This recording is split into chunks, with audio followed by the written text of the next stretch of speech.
إن الحمد لله نحمده ونستعينه ونستغفره ونعوذ بالله من شرور أنفسنا ومن سيئات أعمالنا من يهده الله فلا مضل له ومن يضلل فلا هادي له أشهد أن لا إله إلا الله وحده لا شريك له وأن محمدا عبده ورسوله أما بعد أعوذ بالله من الشيطان الرجيم بسم الله الرحمن الرحيم Bismillah wa salatu wa salam ala Rasulullah, and we proceed.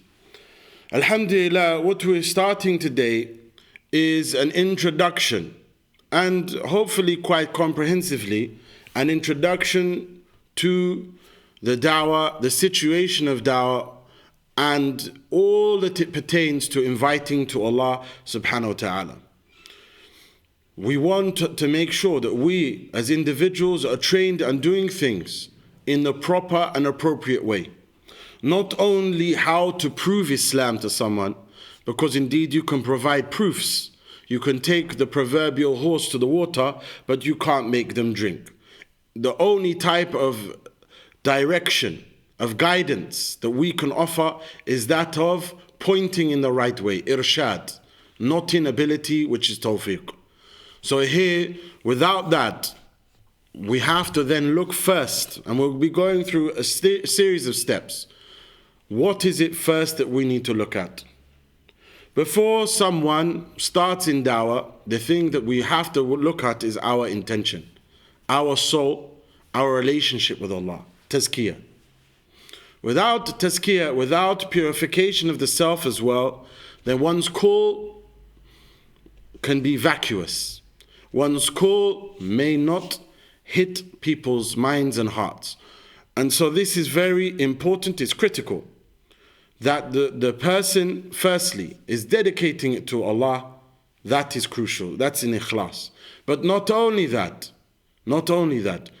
in order for us to win people's hearts and minds in the various ways of dawah, this is something we're going to come on to, because my view, and our view from experience, is that the traditional approach of dawah as it's been in the UK is no longer and has not been the most successful way to reach the masses for a period of time, whether that's years or decades, especially with the recent controversies. However, without tazkiyah, this approach will never be successful, and any approach, in fact. Why? Because from the critical aspect of nubuwah is that the anbiya, the Prophet ﷺ, all of them, alayhim salatu wasalam, were known to be righteous, upstanding people before calling their people. Now, without wanting to, bring us down and deflate ourselves, not all of our community is known by a good standard. Let's say that in the minimum. We can call it an understatement, we can call it what we want. But the reality is that we are not known by the titles of being trustworthy people, truthful people, people who are all upright and good. In order for us, even by open preaching, for our call to be heeded and accepted, we have to beautify our characters. Indeed, Indonesia became a Muslim land not through open preaching, not through fighting, but through mu'amalat, by people's actions. This, for a da'i, in any way that a caller is involved, has to be at the cornerstone. Their relationship with Allah and husnul khuluq. They have to have excellent conduct with people. This is a dawah even when one is silent, when one is not calling. But if one doesn't have this and they call in a rude way, they can in fact push people away from Islam, which is the opposite of dawah. If we have dawah tables after events and terrorist events in the past, and what we have in the news, all of the maligning in the news, whether it's jihadi, bride, baby, the rest of it, gangs and grooming and this and all of it. And then we have someone in city center and they hear or see something Islam or hellfire, it is waving a red flag to a bull. It's not a wise way of calling in this context. It has its place, there's no doubt about it. Of course, warning is part of the message. Warning is part of what the Prophet was sent with. Nadhir, a warner. He gave glad tidings and warned people. But he was not known by the characteristics which our community is known by today. So, furthermore, with regards to this, emphasizing your relationship with Allah, your fasting, nawafil. We're not saying every day, but to encourage the person to the best of their ability, if they're able to do so. All of us. Their prayer at night when everyone's sleeping. That's also important. Even if it's half an hour before the Fajr Adhan, even if it's just your witr at that time, asking Allah to forgive people and guide them and to give you ability is also very, it is critical. Dua and your ibadah in this matter and these affairs is of utmost importance. For indeed, how did Umar receive the hidayah from Allah subhanahu wa ta'ala? Was from the dua of the Prophet sallallahu alaihi wasallam. And so we should not underestimate the importance of dua and your ibadah with Allah. And that is a personal journey. And from that is also, because some people will become focused on dawah to the extent that their ibadat becomes affected. That there in Islam, sa'atun wa sa'a. There's an hour for this and an hour for that. Now, even if someone makes this full-time dedication, which is good, recommended, highly recommended, even then he needs to make sure that he has time alone with Allah, that he has time alone with the Book of Allah and with the Sunnah of the Prophet sallallahu alaihi wasallam, that he has time where he can reflect. Indeed, we make mistakes in dawah, you make mistakes. And so we have to make time to make istighfar. We'll make mistakes because shaitan will come. This is the best of all roles to be involved in. Who is better than the one who calls people to worship Allah alone and indeed proclaims that he is from the Muslims? This is what Allah teaches us in the Quran. So closeness to Allah, if you want to be able to be effective in delivering messages and the message of Islam to people, and really what I mean by messages, tailored to the individual, the approach that fits the person's characteristics, min al-farasa, from insight, ala basira, from an insightful position that cannot be done without the help of Allah and without drawing closer to Him. قَدْ أَفْلَحَ مَنْ تَزَكَّى. Certainly, successful is the one who purifies himself. Here we also want to state, because shaitan will always try and drive between two extremes. وَأَعُوذُ بِاللَّهِ مِنْ ذَلِكَ. He will try and get people to be negligent or to be excessive. So what we've mentioned, even if it's 10 minutes before Fajr Adhan, to get up for all of us, if we can, is good, if we can. If not, to do that dua and adhkar before we sleep. So when we make the witr, because not all of us will get up for witr, some of us will have a custom to do otherwise, that we should make those dua. The Prophet ﷺ, on the day of Taif, he asked Allah to forgive his people because they don't know. What I'm saying to you, that these people today are abad, they're further away from knowing than the people of Taif. And they're further to being helpers than the people of Taif. How many masajid do we have in this country and in the non-Muslim lands? And how many masajid did they have in Mecca at the time where the Taif incident happened? They were not allowed to pray openly. So with this, when we bear this in mind, we see our reality more clearly.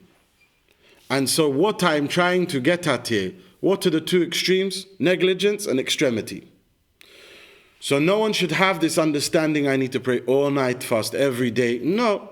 He who doesn't break his fast is not from the way of the Prophet. He who does not marry is not from the way of the Prophet, like the hadith with the 3 men. The one who doesn't sleep as well also. Based on the one who's trying to pray all night. The woman who was forgiven because of her good character, even though she just kept up her fara'id. And then there was the woman who prayed all night but was bad with her neighbors. So this is the point. Islam has goals. There has to be a problem with someone's prayer when they misunderstand what the deen is itself. There has to be a problem with her Fatiha when she recites it. Because otherwise, if she recited these ayat, ihdina as-sirat al-mustaqim, with ikhlas, she would have known to be better with her neighbors. So there's a deficiency in it. And so we should know that not to be excessive, because shaitan will try and push you to be excessive. Yes, this is the role of the prophets, but we are not prophets, and we are not able to do the ibadah exactly as the Prophet did, sallallahu alaihi wasallam. And indeed, it's not mandatory on us to do so. But as it is the work of the prophets to take on some of those ibadat, even if we drop them and replace them with others, is good. For example, staying in the masjid sometimes until the sunrise. And other things, staying in the masjid between Asr and Maghrib once a week or whenever you can. Not to make it so it's conditional. To add it at times and to be consistent upon it. Good. One of those things, of all of these things, before the nawafil, if we want the love of Allah to come to us, Allah subhanahu wa ta'ala has already taught us how to obtain His love. My servant doesn't approach me with anything more beloved to me than the obligatory duties which I have enjoined on him. And he doesn't continue to approach me with good deeds from the nawafil, except that I love him. From what is extra, except that I love him. And when I love him, I command the angels to love him and to announce to those on earth to love him also. And if he were to ask me for refuge, I would certainly grant him refuge. So we learn that the most important part to obtain the love of Allah subhanahu wa ta'ala starts with the fara'id. And from the most beautiful fara'id are praying Fajr in Jama'ah, and to maintain Isha in Jama'ah, and the middle prayer which is Asr in Jama'ah. These ones, if we can, to the best of our ability. We're human. Even the Prophet ﷺ and the companions once missed the Fajr because Bilal radiallahu anh fell asleep when he was waiting for the start of Fajr. So they all woke up late. So it's something we have to understand. We're human, and so this is just an encouragement to the best of our ability. Especially in the non-Muslim lands where we don't have the adhan and these things, it's difficult to maintain it at times, but we should do our utmost. Again, we come back to the importance of intention, the importance of avoiding major sins. Now, intention, as you know, but we state it again, that our actions are by intention. And if our intention, by doing something, even something small, by buying a bottle of milk for someone in the shop that we didn't know, say, let me get that for you. And our intention for that is to save them from the hellfire. And that we ask Allah by that pound that we gave to save the person from their hellfire and to guide their family. That intention can grow to great reward in hereafter. And the one who has the intention for £1,000 to be given to a cause, whatever cause it is, but he was doing it so people would know him as generous, لا ينفع. There's no benefit for him. That will be nothing. And the pound will far outweigh it. The difference between that pound and those £1,000 is the difference between the heavens and the earth. And so we see, like in Surah Al-Mulk, Allah told us that He created us to see who of us was ahsan in the amal, to see who of us is best in the deed, not akthar, not most. And that's why the consistency is important. Because in dawah, like any other area, if you push too much, you can burn out and then give up. So to do, فَاتَّقُوا اللَّهَ مَا اسْتَطَعْتُمْ لَا يُكَلِّفُ اللَّهُ نَفْسًا إِلَّا وُسْعَهَا. So therefore have taqwa of Allah to the best of your ability. That when Allah subhanahu wa ta'ala asks us to give Him the taqwa that He has the haqq over, اتَّقِ اللَّهَ حَقَّ تُقَاتِهِ, that is فَاتَّقُوا اللَّهَ مَا اسْتَطَعْتُمْ. So have taqwa of Allah to the best of your ability. Indeed, not to take responsibility of your nafs is also from what is due to your Lord. Is it not? Alaysa kadhalik? Who is the Lord of your body? Allah. So if we don't look after our nafs and say at times, you know what? I can't go today because I am sick, my family duties, my mum needs to go to hospital, or whatever it may be, if there's not other things in place. And this is something where we will make mistakes. At times negligence, at times we have to be careful with excess. Most of the people today are negligent. Most of the people today are negligent. But be aware of the two sides of this coin where shaitan will come. Negligence and excess. And be aware of Allah. Be conscious of Allah. Allah is kind and merciful. In this area, you should know that this area is the role of the prophets. That this is the best area to be involved in. It is the best role and job and work to have. When I say job, I don't mean in terms of the one that you get a salary for. Although to take a salary so you can do the job full time, the role full time, is not of blame. It's something praiseworthy. But to do it for the sake of the money is blameworthy. To take the money so you can do the role is praiseworthy. Like an imam in a masjid and so on and so forth. That this role has tremendous reward in it. That the one who's guided as a result of your dawah will have the reward greater than a red camel, which is like a Ferrari factory. Because the red camel, even for you to have your own camel that's not a red camel, for them to have intercourse, you have to pay maybe £100,000. Because of the expensive nature to have a camel that is from also a red camel. And so all of the children and all of the deeds that come off the back of someone's shahada will be in your record bi'idhnillah. Not only that there's another narration reported that is better than the whole world and everything it contains. If one person was to accept Islam on your hand. And we say further to that. And this is obviously with caveats and obviously like we stated, ikhlas. But he who saves one soul from being killed, saves a life, is like he saved the whole of humanity. So if you save one soul from the hellfire, inshallah, you'll have the reward as if you saved the whole of humanity. Allah is generous, and saving someone from the hellfire is far more important than saving them from death. Why is it important to make tazkiyah? The importance of tazkiyah is because if we are trying to soften people's hearts, our hearts should be softened. Tazkiyah doesn't mean, again, excessiveness. It doesn't. Just to reflect on your situation, to reflect on the meaning of the Quran, even 10 minutes a day, 5 minutes a day, 15 minutes a day is enough to have a gradual process of purification of the soul.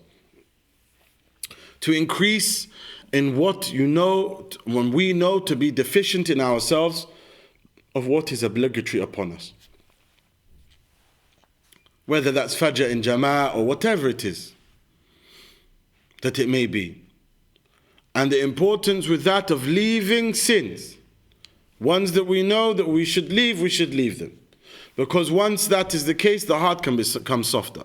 From the importance of softening hearts is that one should not become so aloof, so distant from the people he's calling that he no longer understands their situation or what they're in. And we have a hadith for this, that the one who mixes with the people and puts up with their evil in order to call them is better than the one who isolates himself away and cuts himself off. The strangers are those who reform the people in the time when they've become corrupt. وَالْأَغْرَبْ مِنْهُمْ.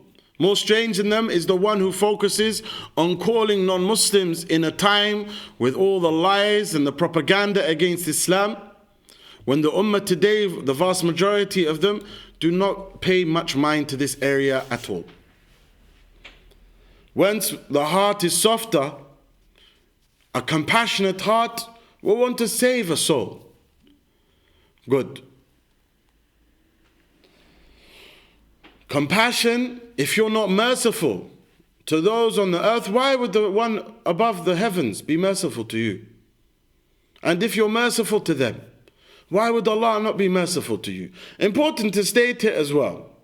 For those who've got the wrong understanding, who are following in the way of Bani Israel, the way they went before. That non-Muslims, not all of them have rejected the message of Islam, even if they've rejected the fitrah. That indeed Abu Bakr and Umar did not start off by being born in Muslim families and came from a lifestyle of the mushrikeen into Islam. And not only them, but all of the Sahaba, the vast majority of them, were not born in Islam. So for the one who looks down upon those, as if they've rejected Islam when they don't even have Arabic, they don't know what we believe, in over 10 years of dawah and asking people, I have never really got a proper answer from the person about what we believe. And so that tells you that these people do not know what we believe, and that we need to compassionately convey it to them.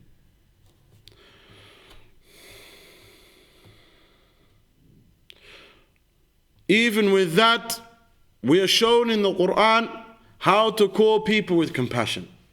O people of the book, come to a word that is agreeable between us, that we only take one God and worship Him alone. That we see that this is a way of bringing hearts together, and not start by arguing with people and saying, what about you in your Bible that's wrong here and there. That's not how anyone should start the dawah. No one's call should start with this type of an attack. You may push someone to defend something they don't believe in. Most of the Christians today are lax. They don't attend church, they don't go here, they don't know their book. You start attacking something that they have a small connection to, you may push them back towards the Bible rather than bringing them towards the Quran. It's important to understand that as well. We should also understand the negligence. Part of the dawah is not only to the non-Muslims in this affair, but to the Muslims. To call them and tell them that with regards to your neighbors, with regards to the ones you know, the individuals you know, when you live in a non-Muslim country, you are accountable for them. That if you don't pass the message for them, to them, or show them at least goodness such that they do not see evil on you, you're accountable before Allah regarding them. And it's not a light matter. That to just live next door to people and have no care whether you convey Islam to them or not, or whether you show good manners to them or not, is from the calamity of following the people of the nations past. The nasab will not save you. What you are born as will not save you. And we repeat it. Not just for those who are here, for those who are not here, inshallah. We should know the areas that can scare people away. And we should be very wise in how, when we start a dialogue with people, not to push people away from the message. Do we want Allah and His Messenger to be rejected? Which is brought in the hadith regarding Ali radiallahu anh. Good. The asl of dawah, in the original state of affairs in dawah, is starting with softness and a soft call. To be gentle, like Musa when he was sent to Fir'aun.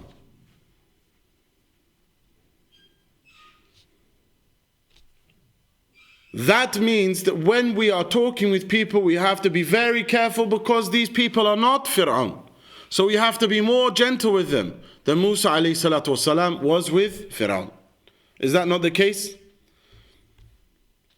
Once we do that, even if we find them insulting us, a lot of the time the insults of the non-Muslims are not based upon hujjah and evidence against them from Islam being proven to them. A lot of the time, even when we look at the things and the events that happen, we think that these people hate us for la ilaha illallah, and I say again and again and again, wallahi, they don't know la ilaha illallah. And so understanding and being patient, like Musab ibn Umair is critical, radiallahu anh, that when they come hostile, that you try and calm them down. Because a lot of the time, we actually agree with them. We're not a fan of these people who kill innocent civilians. The Prophet called them kilab an-nar, the dogs of the hellfire. We are maybe far more strict against them and firm against them than they are themselves. But you have to be patient and hear it out. And one of those things is not for us individually, but collectively. That if the media is able to get away with this, it is from our sin and collective responsibility that we've not been able to repel this. This is why we're coming to the new approach that we want to revive from the Sunnah in Dawah. So how do we combat the media? Individually. Because we don't have the mass millions to start a media company. So how do we do that? We'll come to it, inshallah. But the number one point here, it goes back to this issue of gentleness and kindness. Does anyone want to break? Do you want to break for anything? Do you want to break? No? Bismillah.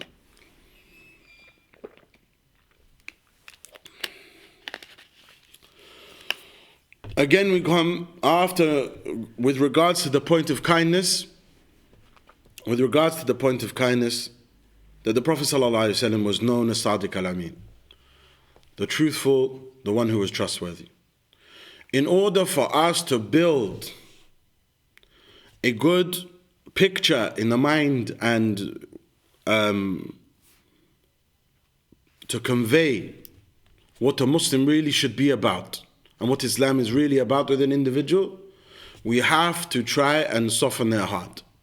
The Prophet ﷺ said that give gifts because giving gifts brings love between people.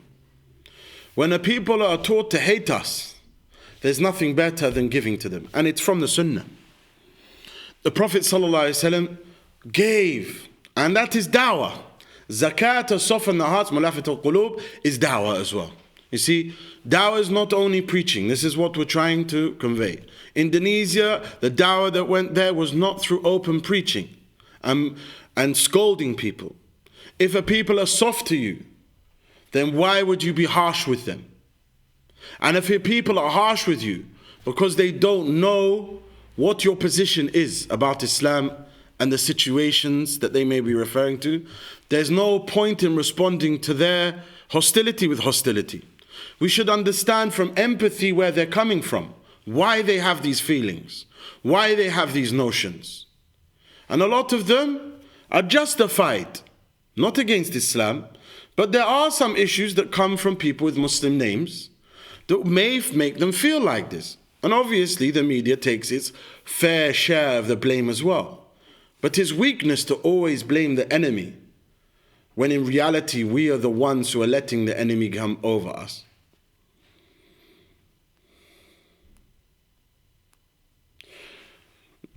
That being said, the 1970s was different to this era today, and the 80s different to the 70s, the 90s, and so on and so forth.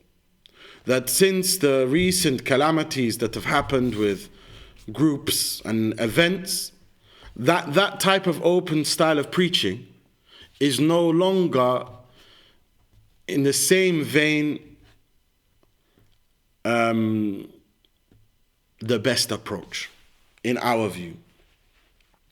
That place, if you have an information desk, is different to openly preaching to people. Now, British people, for perhaps the last 30 years, do not like open preaching. And the vast majority of people who walk past a table which is preaching will not stop, will not smile, will not have a good interaction with the people. And I say that after seeing it and doing it for a long period of time. However, the time of Ahmadiyya, rahimahullah, should be looked at in the context of its time. Britain was a Christian country, more so than it is today. The shops were shut on Sundays, more so than it is today. In London, you don't see shops shut on Sundays like you do in some things in Birmingham.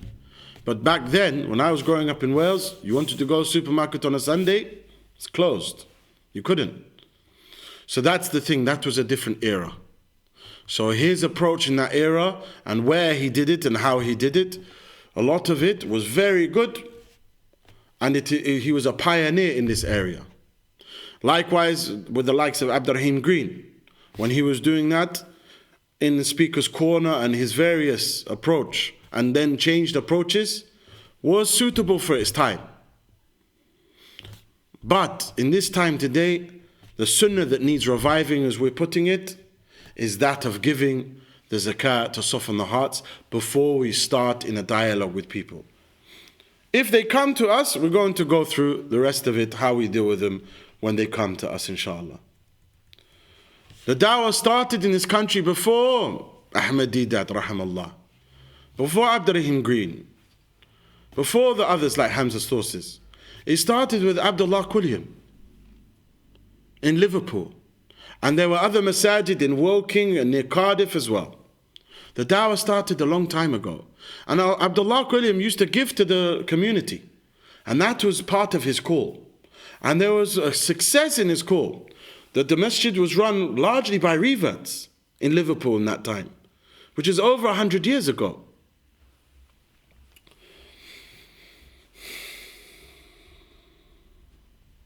Good.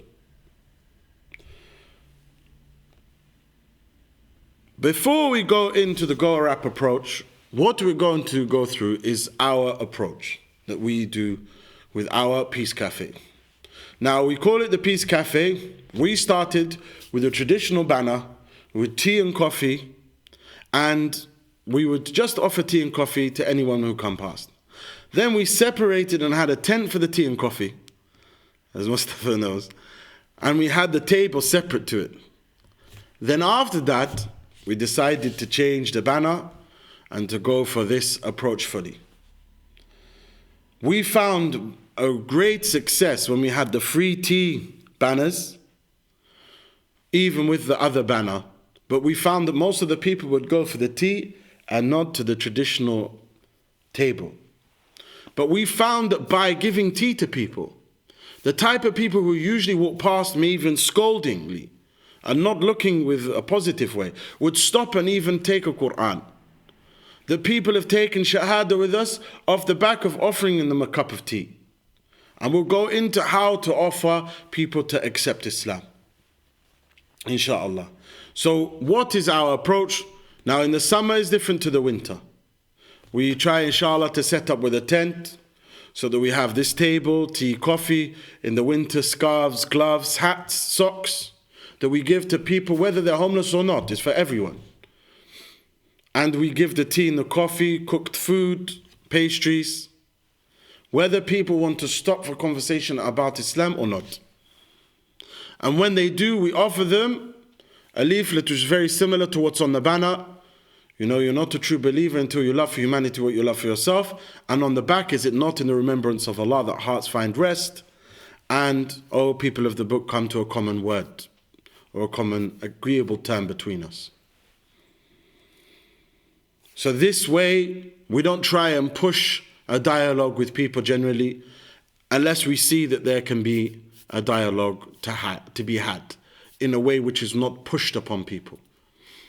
In my experience, people do not like being preached at. And rather, when you're like this, you'll find a lot of the time people say, well, I want to know what you have to say.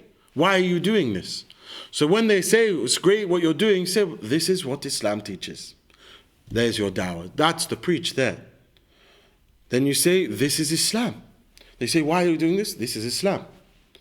And this is a thing that will do more to challenge the headlines and the lies against Islam than 10 hours of talking. Giving to someone in hardship who needs money or needs food or tea or whatever is better than talking to them for a month. It touches their heart and stays with them. Like when we go to the hadith of the Prophet ﷺ with the captive, and he gave him milk.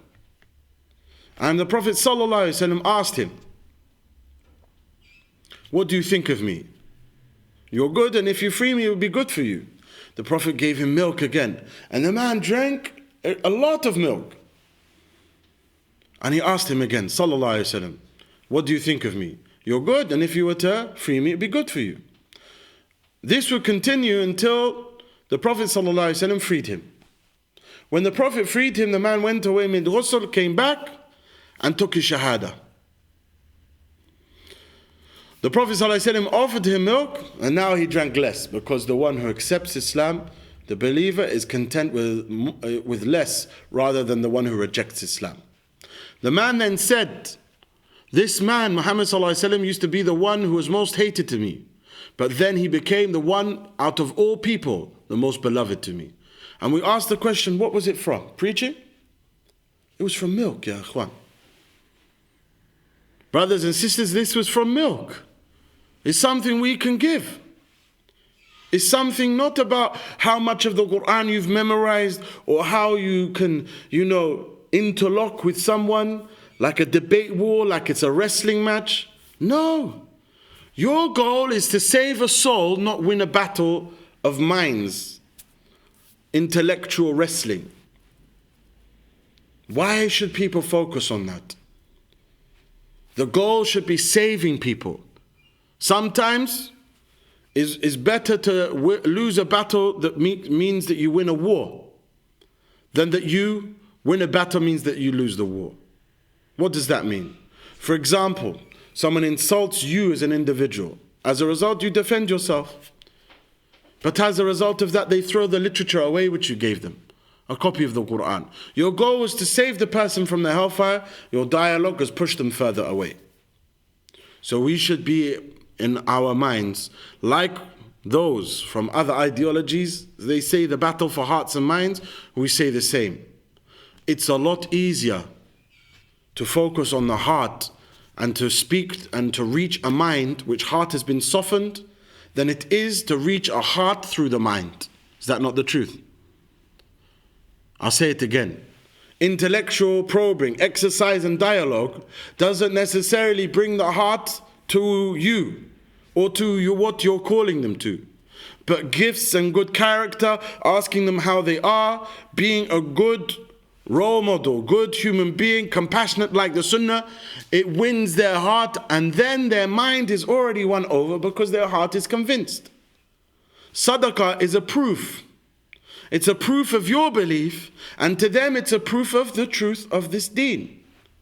Because when the one who is mukhlis, sincere, gives sadaqah, gives these things, the zakat to soften the hearts, it proves Islam to them.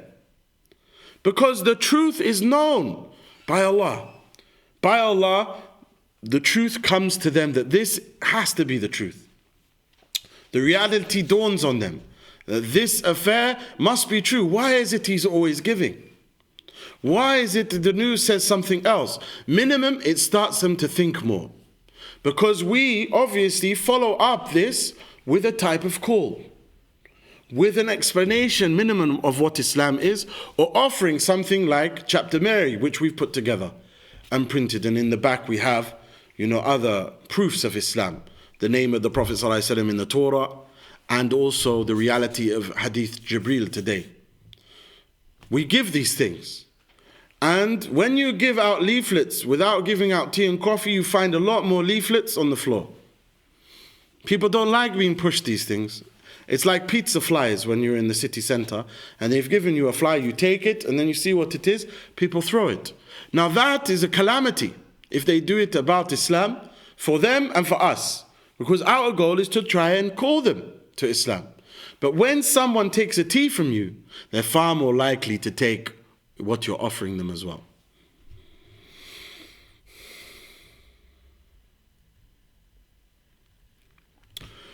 This approach also means that with regards to those who come with difficult questions, a lot of the reason they come with difficult questions is because of what they've seen in the media and all of what they've seen even from the Muslim community.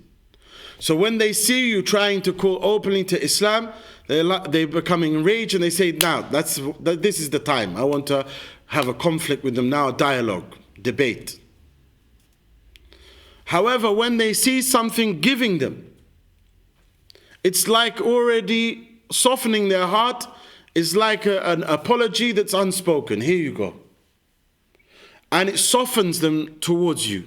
to the extent that far less of these controversial questions come. Far less. To the extent that some of the brothers who've not done the other traditional type of dawah do not even know, who started with us and been with us a long time now, do not even know what that type of affair is like when you have questions about the age of Aisha radiallahu anha all the time on the table, and hardly anyone else will stop. And winter with a traditional table is empty. But when you have free tea, coffee and heaters and stuff, we've had a very busy winter, and the praise is for Allah alone. MashaAllah, tabarakallah, wa la hawla wa la quwwata illa billah. That being said, there's an approach which is important to go through. Of if someone comes with a difficult question, we will go through it. How to deal with that from an intellectual point of view.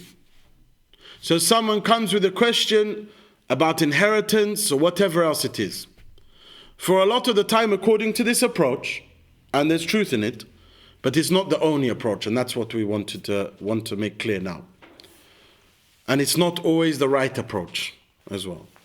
But according to this approach, if you deal with just one question like the age of Aisha radiallahu anha and this, all you're doing is allowing them to go from one issue to another, and you don't impart the message of Islam to them. Whereas this approach allows you to establish the proof of Islam upon them and come to their answer slowly. So what is that approach? For example, someone comes with a question about the age of Aisha radiallahu anha, and you respond by saying, it's a good question you've asked, and I have no problem with answering it. However, can you give me just 5 minutes to explain things that are critical in coming to this point and question you've asked? And the importance is to get the other person to agree to this. And then you can clearly state if they don't accept, because if you, for example, we open the Bible in the middle or middle of a speech of any politician when they were saying they wanted to kill them all, and we've just gone to the part where it says kill them all, then we have an affair. You have to see things in their context. So what is the context we start with? The oneness of God, the existence of God. And how is that done? First we say, firstly, I need to know, do you believe in a creator? Do you believe in a higher being? And to establish their reality regarding it. Whether they're Christian, atheist, agnostic, important in this framework, the Go-Rap framework. Now in this framework, you, after establishing the oneness of God, God's oneness, revelation and prophethood, not just Go-Rap, yeah, just to make it clear. The Go-Rap stands for God's oneness, revelation and prophethood. What you need to prove first, second and third. Yes? That's the point here. So firstly, and again, we'll talk about other approaches and why this is not a key that fits every lock. But it is very effective, and it allows you, when people come after wanting to know about Islam, to go through this without having the controversial question, which is a very good way of dealing with things. So you talk about the oneness of God, and that there, by necessity, has to be a creator. Because if there is creation, there's a creator. You don't find in the world something coming from absolutely nothing. You don't find it. There has to be something for the nothing to exist. For even the nothing is something, and that's another tangent.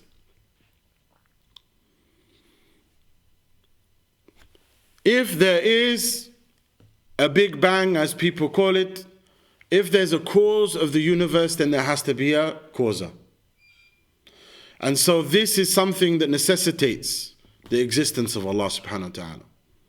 That if there is a beginning, it must have by necessity one who began it. And that we find order in the universe, from the sun, the moon, and so on and so forth. It's important in the dialogue to get the person to accept what you're saying. That a lot of the time in a type of conversation like this, someone will move from being atheist, Maybe not to saying there's something, but to move to being agnostic. And one of the ways in which to do that with someone who's saying they're atheist is to repeat the question, are you sure? Are you sure?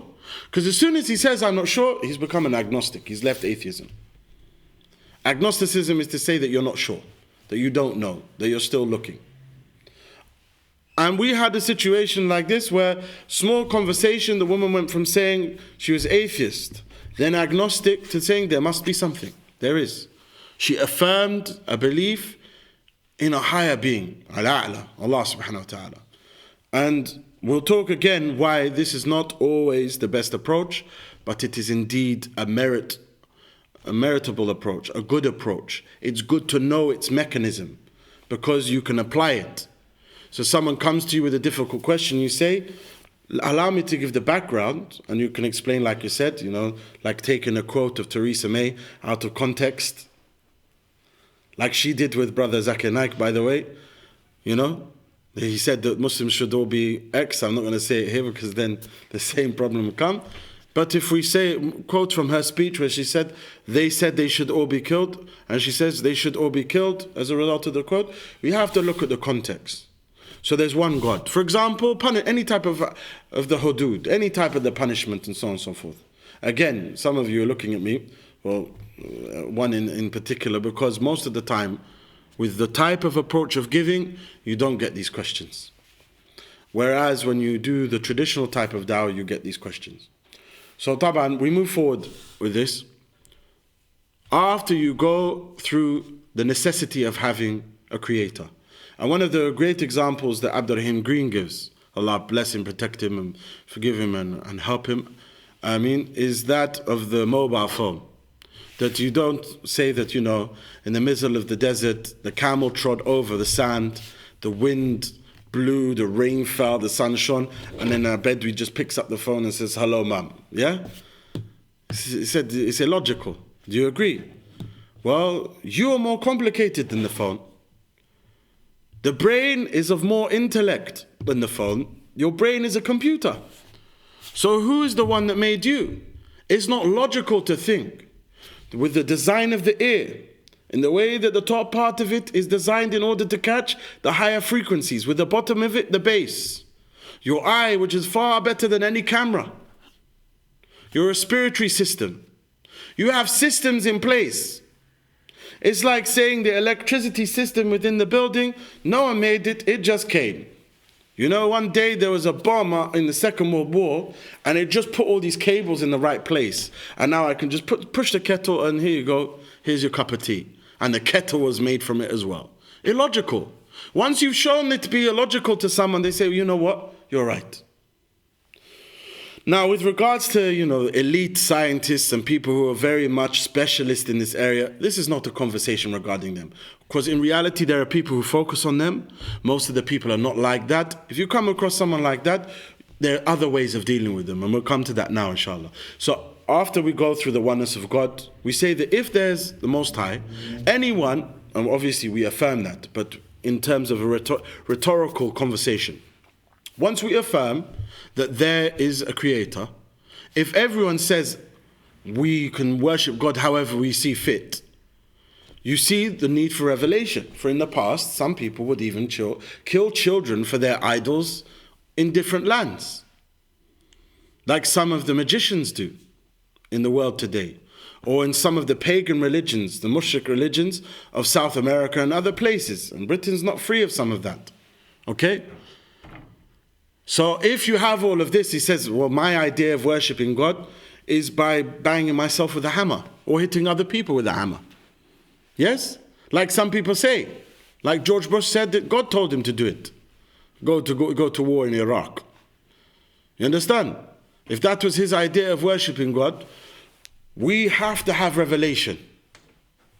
We have to have revelation. Wa alaikum salam wa rahmatullah. We have to have revelation. The one who made us, if we don't have revelation, people can all make all sorts of lies for their own material gain. He and she can say, well, you know, God has told me today you need to give me £1 million. You know, anyone can make a claim. Anyone can make a claim. So it shows the need for revelation. It shows the need for revelation. After we've seen the need for revelation, after we see the need for revelation, the need for having prophets. Because one can say you can have revelation without prophets. In order for us to know how to live that life, we would have had to have seen it or had witnesses who'd seen it also. You understand the point?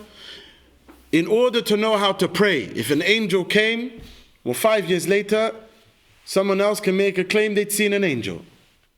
But when you have a human that is seen by all of the people and shows us exactly how to live that life, it's important, as Allah said in the Quran, if there are a community of angels on earth, then we would have sent them an angel as a prophet to them. That Allah subhanahu wa ta'ala sent from His mercy people from their own tribes to call them. He sent them from their own people. The idea that it can work in another way is nonsensical. These were people who are pure in heart, and the best of creation are the Anbiya. The best of the creation are the Anbiya. I don't solo that out from, I'm talking from amongst mankind and jinn to make it clear as well. Here, they showed us and they taught us how to worship God by revelation and inspiration. By revelation and inspiration. The need for prophethood is one that may be a bit more difficult to establish with someone who may be not accepting it. But if he accepts the need of revelation, who is it going to be revealed to? It's going to be left on a wall. Who's going to explain it? You either then are left with angels, jinn, or mankind. With angels, jinn, it's easier for them to have rejected it as well. The Prophet ﷺ was known as Sadiq al-Amin before. If people then accept this, see, this is one way of doing it. And in this aspect of Ghurab, along the way you can use proofs. For example, when you're proving the oneness of God, you can go to the ayah in Surah Al-Anbiya 21:30. Do those who reject not see that the heavens and earth were once a single entity, and we ripped them apart, rendered them asunder, and made every living thing from water? Is it not the case? Is it the case that they still will reject? Will they then not believe? Is it then that they won't believe? So you can bring this ayah and show, look, the heavens and earth were parted. This was known 1400 years ago. It may not be only exclusive. There are things like that which are found within the Bible, but it's a proof of a continuation of the same message. And the discrepancies in the Bible are not there in the Quran. The Quran is a muhaymin, a protector, and it is also furqan over what came before. Over what came before.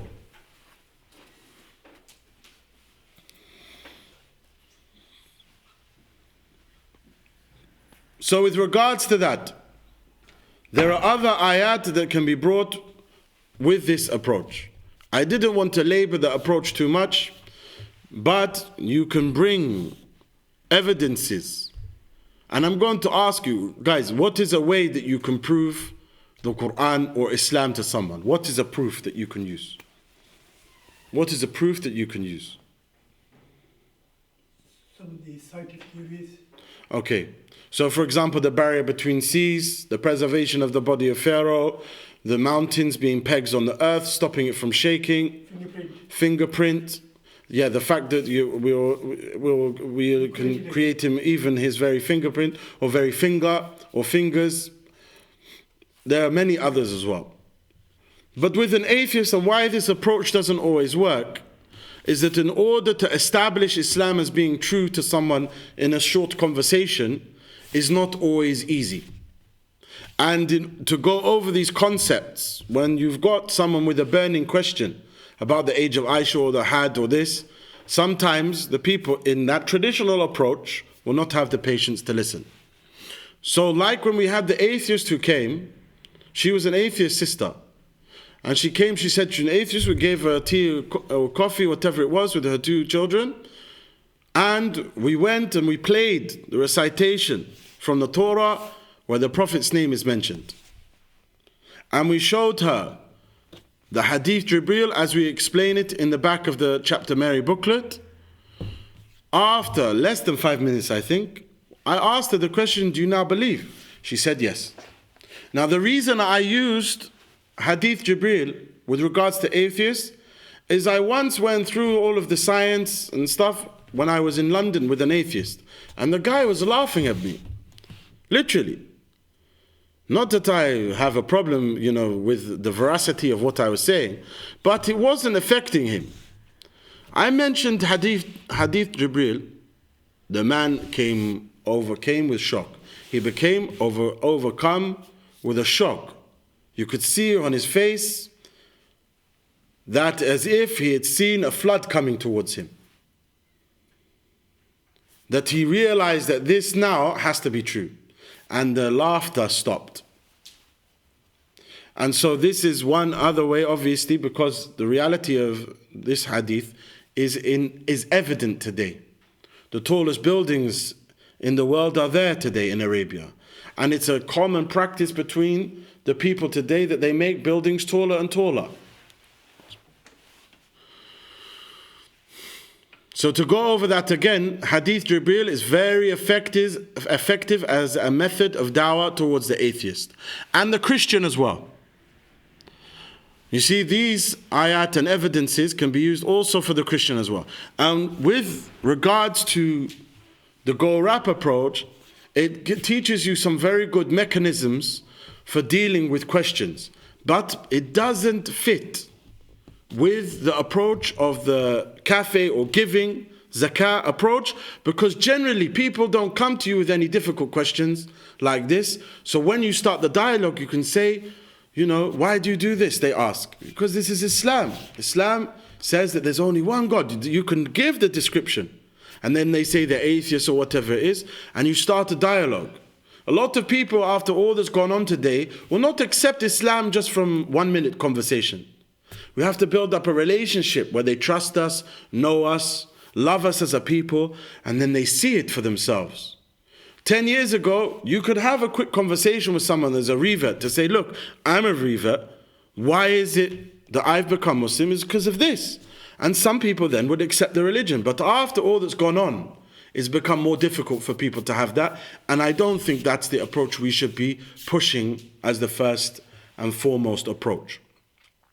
But Hadith Jibreel is a very good approach for the atheist, and specific for the atheist and the agnostic, because it proves that it is reality today. It's also good for the Christian, depending on who the person is you're talking to. The better thing of doing, the better way, the better approach is to win someone's heart first. Not to try and enter into a dialogue with them where you're attacking their faith, but to win their heart so that they want to ask questions from you. For example, what's a way that you can give dawah if you don't come to a dawah table? With a non-Muslim neighbor, every Friday, you give them a cake. You give them some food, whatever the food is. Samosas, whatever. Bris, hilib, whatever it is, yeah? Meat and rice.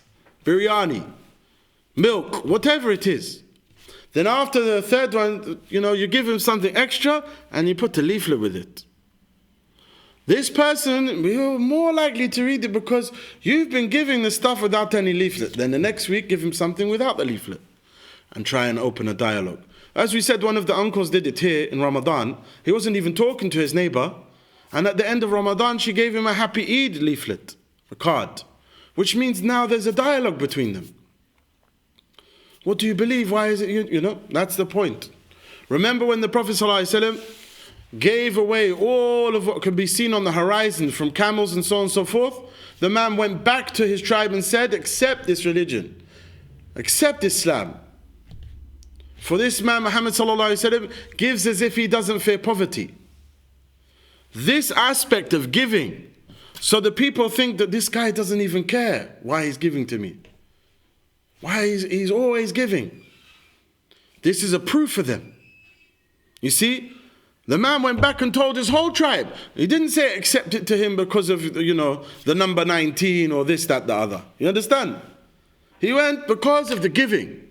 Today we're not known as being generous people, except to our own community. So we should increase in that. We are to an extent, but not all of us. Yes? You understand? So this is the area we can increase it. With a work colleague, the same thing. Get to the point where, you go out for a meal with him. How are you? How's it? Put up with anything evil in order to try and get your goal. Your goal is to pass the message to him. Even if he's effing and blinding, this, that, the other, turn away from that. Don't pay attention to it. Because your goal is the soul. To get the point where you can pass something to him and he can read it and you can have a dialogue where Islam is proven to him. Whether it's by reading or we can show him the website, we can bring him along to the Peace Cafe. And one of the things, the Peace Cafe, it calms people down who would otherwise be hostile. So someone who you can see like that will say, this is better for our communities to have something like this. And it was also a goal of the Peace Cafe, by the way. It's also a goal of this approach. Because if people are continually hostile, how can we reconcile this problem? We'll come again to the issue of why dawah is critical for changing our situation, but we're going to take a short break, inshallah, now. أعوذ بالله السميع العليم من الشيطان الرجيم من همزه ونفخه ونفثه بسم الله الرحمن الرحيم بسم الله والصلاة والسلام على رسول الله كثيرا أما بعد.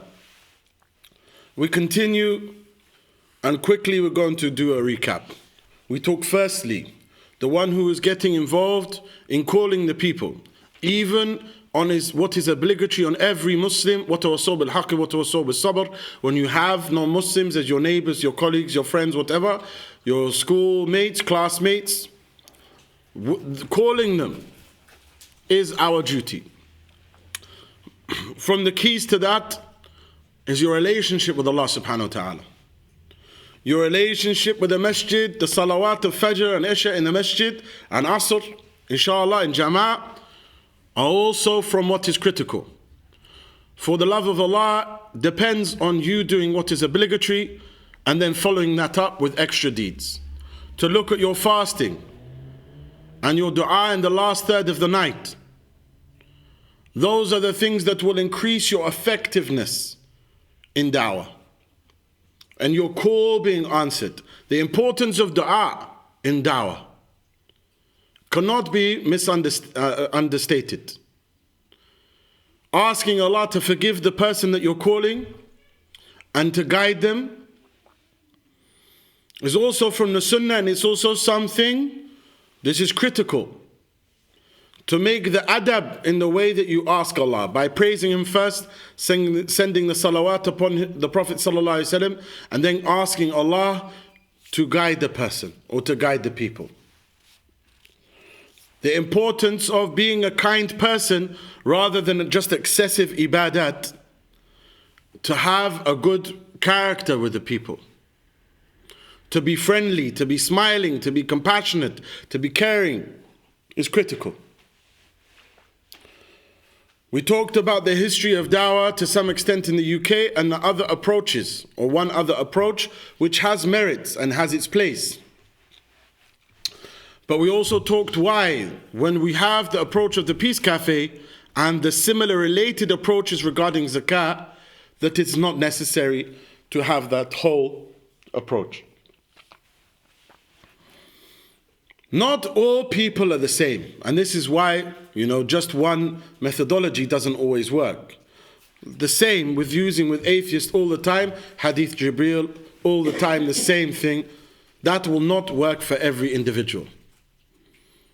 Sometimes people become Muslim or leave atheism on the back of manners alone, on the back of giving alone. When we start off in dawah, we think the two Christians are the same, they're from the same church, they're the same age, the same race, you use the same quote, and you're wrong to do that. That's the point. It's not like a production line. However, when it comes to explaining the deen, that's different. So for example, someone comes and they ask, why are you doing this? Because now we're going to our approach. So what's this about? Why are you doing this? This is Islam. This is what Islam teaches us. Do you know anything about Islam? If you want to know, we'll tell you. Here's a leaflet here, or come and take a seat. For example, someone who's not yet ready to have that type of conversation with people, he can offer the leaflet. That's his dawah. The kindness, making tea. Would you like anything else? How was your day? This is all dawah, by the way. Yeah? This is from Husnul Khuluq. So don't think, oh, but what are you talking about? You know, you're not showing me how to refute him and to make him submit through intellectual wrestling. It's not always that. You're after the heart first. That's important. But once they've come, you say, this is what Islam teaches, and so on and so forth. Or when a Christian comes and he says, okay, look, you talk about your because sometimes a Christian preacher will come. Okay? So how do we go through that? Whether they're atheist or not, Christian or not, when I'm explaining Islam, one of the key things I use to explain Islam is something that I've not seen many other people do, if at all. The fact that we don't find the name Judaism in the Bible, in the Torah. We don't find the name Christianity in the Gospel, the book they call the Gospel, the Bible, the New Testament.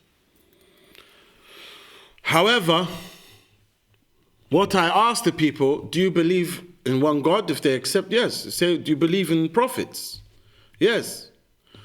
And even if they don't believe in prophets, did the prophets all submit to God?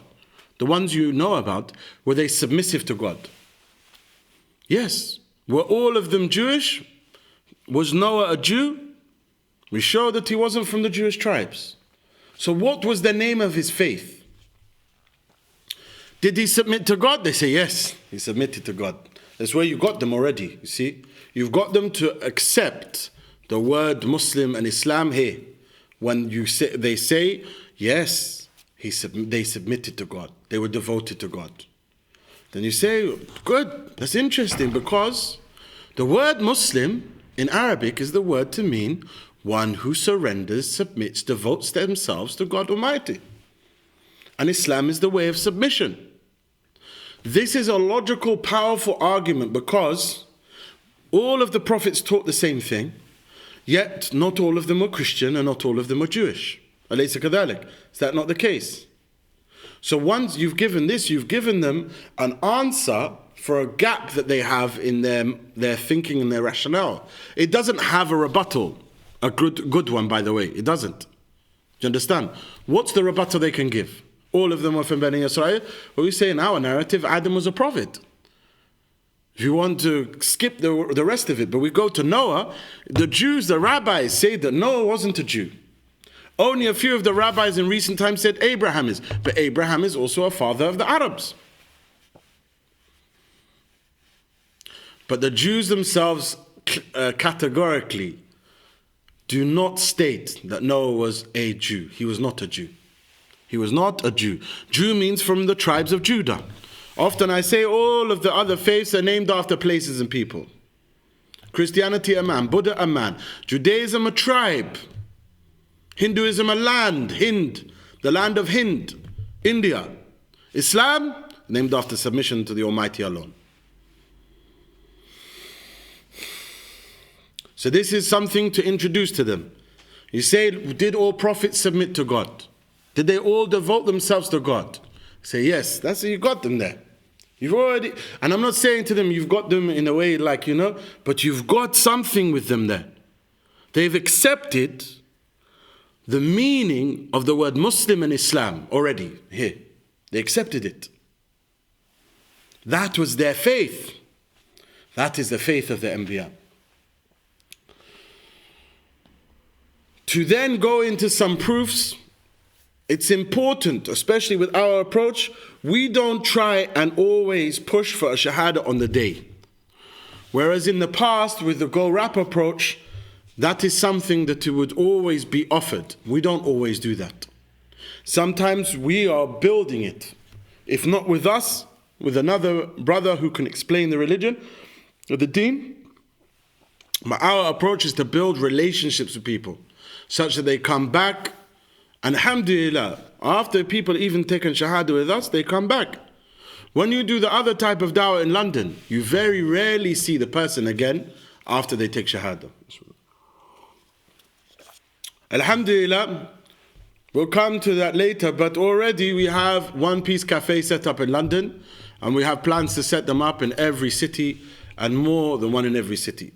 One of the guys on Friday, non-Muslim, who didn't agree, he was quite drunk, but I said to him, we want one of these in every city. He said, no. I was wondering, what is he going to say? He said, we need one of these on every city corner. Alhamdulillah. And that, he was hugging me, there was good dialogue, even though he was drunk and he's saying this, he said, this is what we need.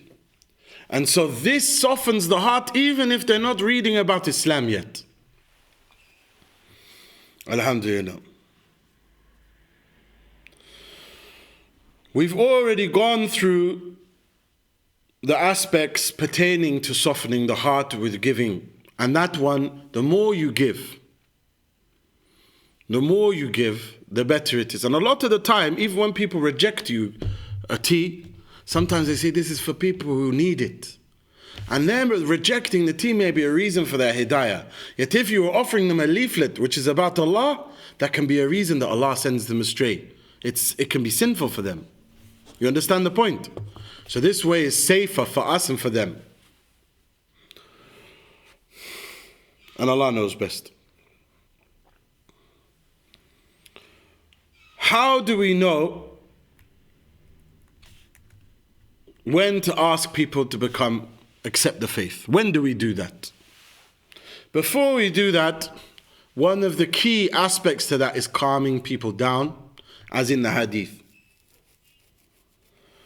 Calm people down, make things easy, do not upset them, and do not make things difficult for people. And that is a very important principle in dawah to the non-Muslim, the new Muslim, and in general when teaching the deen.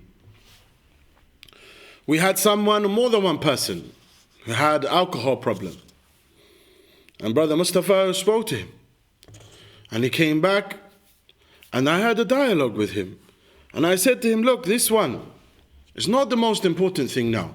One of the examples I give is that if the building is on fire, and someone leaves their building, one, he goes out teetotal and he leaves his drink behind, and the other one goes out with a can in his hand. They both left the building. The important thing is acting on the belief. And leaving that building is the equivalent of accepting Islam and running away from the hellfire. It's far better you do it when you're not drunk, because you may slip over, and get burnt.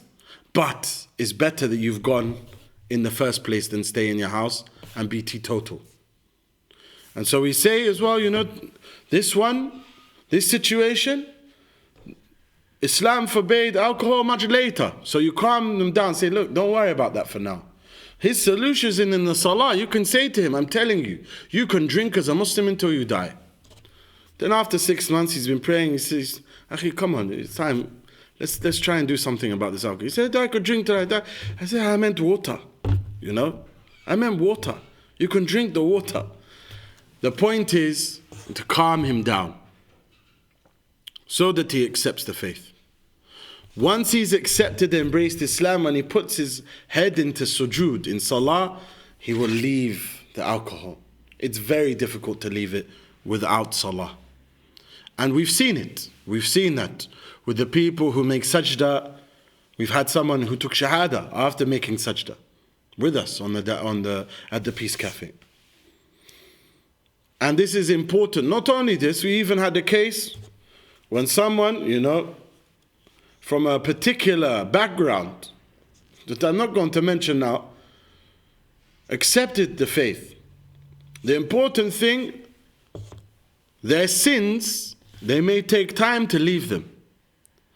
But la ilaha illallah and rejection of it is the biggest sin. If a Muslim drinks now a can outside, it doesn't break his Islam. He's not at the level of mu'min, but he's still in Islam. So we're going to prevent people from Islam because we want them to be perfect perfect in Iman first. Kaif, you cannot perfect Iman without Islam. You cannot get higher Iman without the ibadat of fasting, of salah. Like Allah says in Surah Al-Baqarah in the meaning, worship Him so that you'll become of the muttaqeen. You get taqwa from worship. Fast so that you become of the muttaqeen. So if you don't allow and facilitate this area for them, they'll never be able to leave these things. That's the point. All other sins, they're not important compared to shirk billah and rejection of Allah. To facilitate and make it easy for them. Because once they put their head to the floor, any sin they were doing before, they may leave it. Bismillah. Inshallah.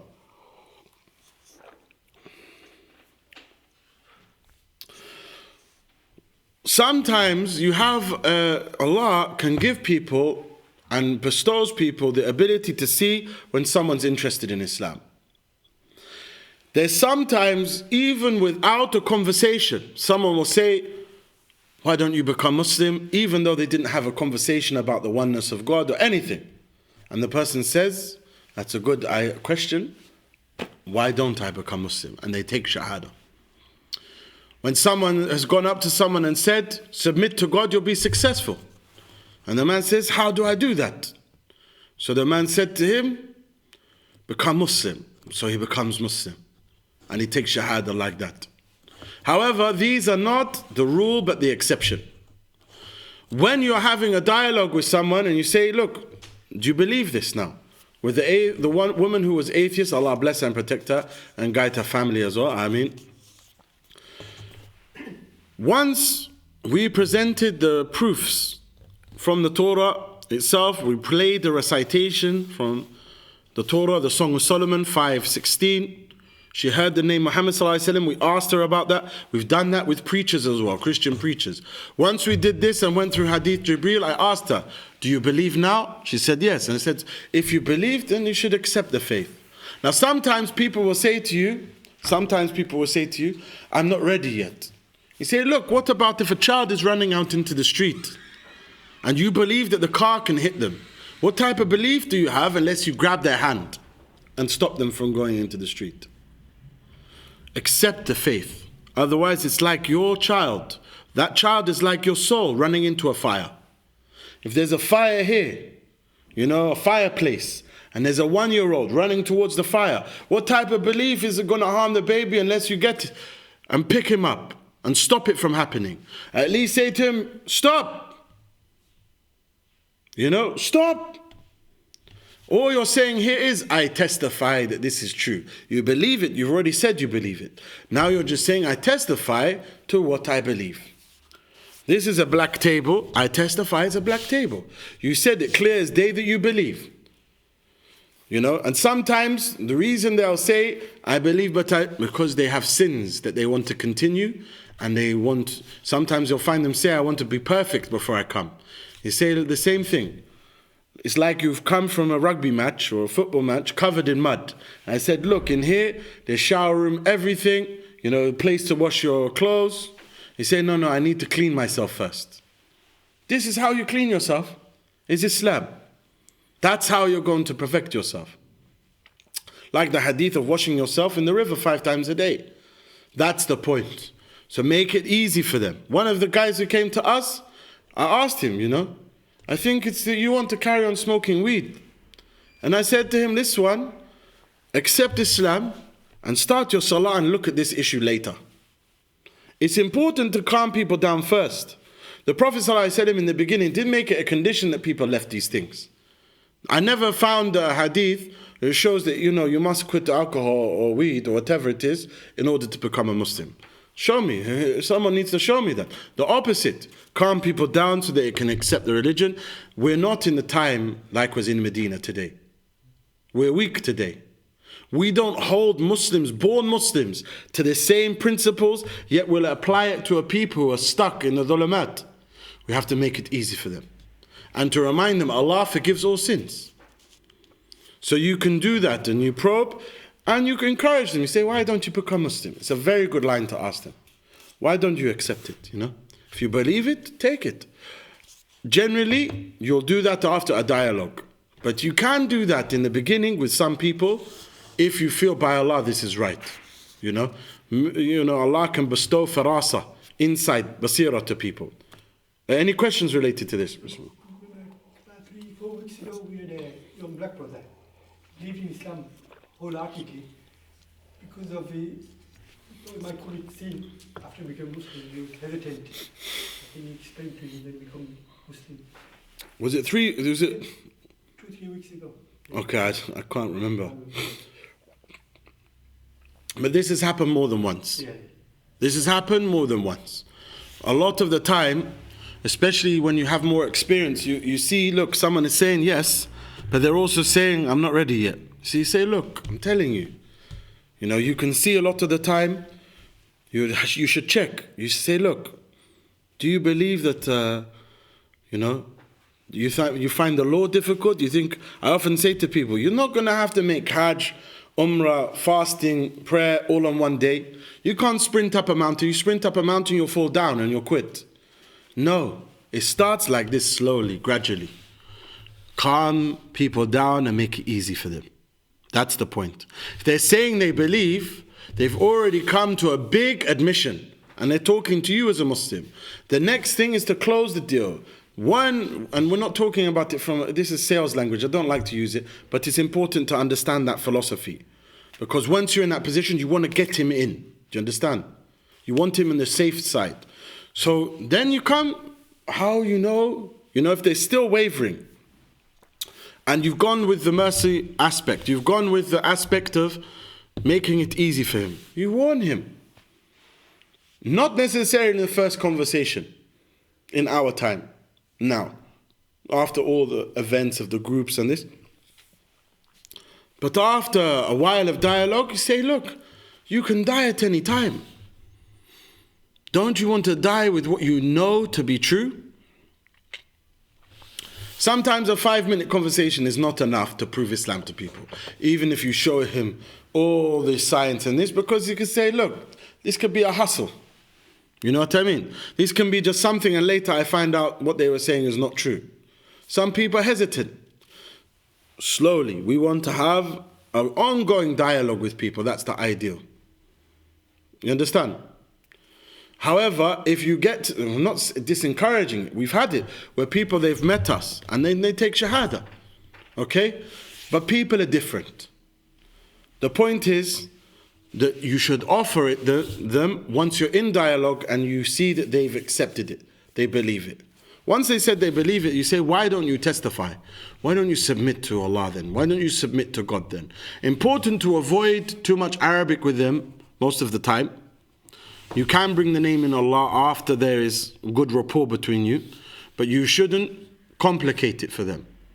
That's important as well, because a lot of the time, people will bring in ideas. For example, if someone asks about the issue of music, how should you deal with it? You should not deal with it. You should make it small and insignificant in the scheme of things. Also, there's a problem with the Muslim community, how they use the word music compared to the dictionary definition and how the non-Muslim use it. The non-Muslim does it when they use the word music, it's irrelevant whether it has instruments or not, it's all music. Nasheed to them is music. The adhan to them is music. Quran recitation to them is musical. And we have that in the hadith itself, in Sahih Muslim, where the Prophet ﷺ in the hadith regarding Abu Musa al-Ashari compared his recitation to the wind instrument of the family of Dawud ﷺ. In the way he would recite and praise Allah, not in the fact that he actually had a wind instrument. But the point is, the rhetoric is there, the language is there. So with such an issue, calm them down. Say, don't worry about that. You see, make it like a non-issue. You see? So it's nothing. You know, you can even say to them, if it's a false thing, say that what you've been told is false. You know? And with regards to this issue, you know, we should go into it in more depth. But it should never be made a barrier between someone's accepting Islam or not. It is not something that has a listed punishment in the hudud. It is a minor issue generally. It is. Unless it's done in order to mislead people away from Allah. When it's done like that, that's a major sin with a severe punishment. Like in Surah Al-Luqman. Because it says, يُضِلُّ عَنْ سَبِيلِ اللَّهِ. to mislead people away from the path of Allah. Naam. That's why they've bought it. They've made a show. At the time of the Prophet ﷺ, he was giving a khutbah. Someone bought singing girls in order to distract the people away from the Prophet speaking. It's regarding this type of thing. Do you understand the point? It is not generally the same thing. So you leave those issues alone. Boyfriend, girlfriend, alcohol, music, La ilaha illallah, salah. Come, let's have, once they've taken shahada, you need to now go into the support, what's needed. Because then they need the salah. Once they've had the salah and have a connection between them and Allah, important. When they take shahada with us, one of the things that I like to do always, if I remember, is ask them to make the dua. Oh Allah, after you have guided me, do not let me go astray. Indeed, you are the one who gives. You are the bestower, al-Wahhab. And this dua, because maybe I don't see them again, inshallah, this dua is accepted for them. But their support of a new Muslim is very important. Bismillah wa salatu wa salam ala Rasulullah amma ba'd.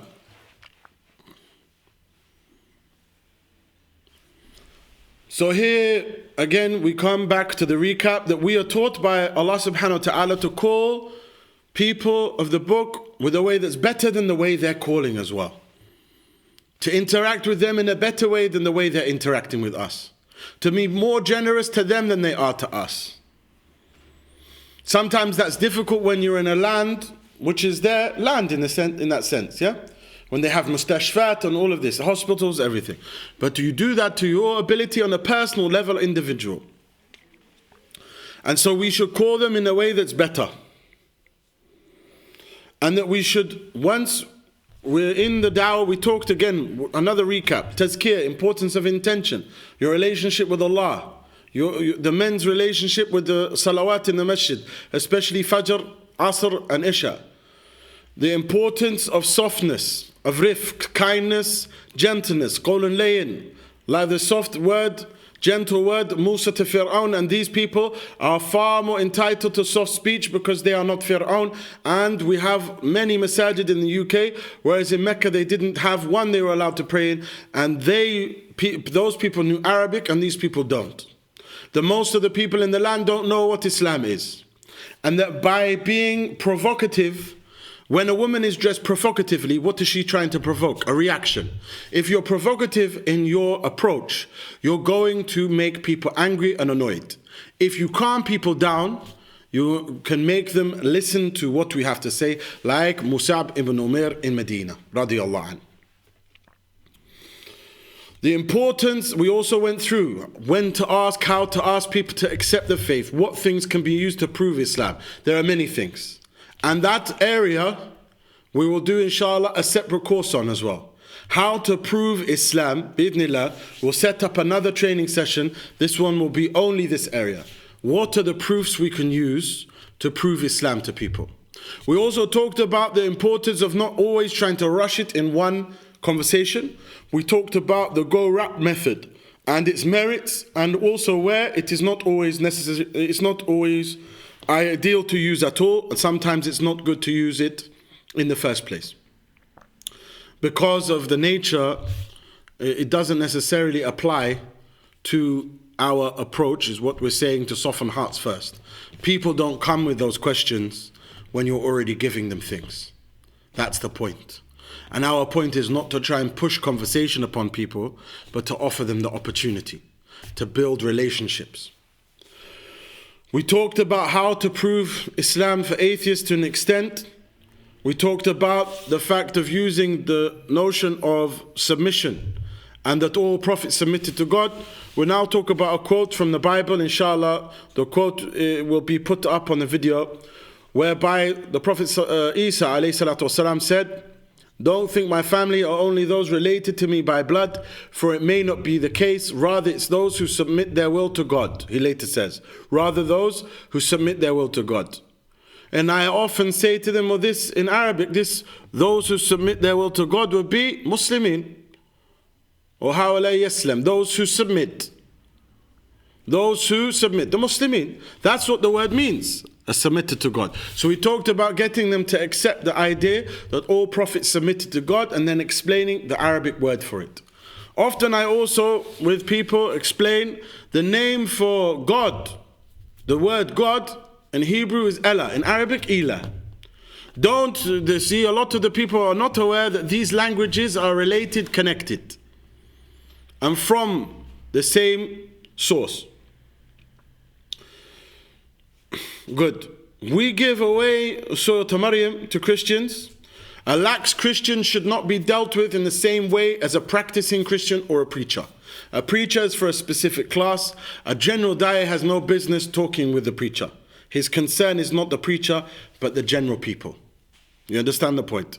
There are specific, specialized people who can deal with preachers, from the atheists, those who preach atheism, Christianity, whatever it is.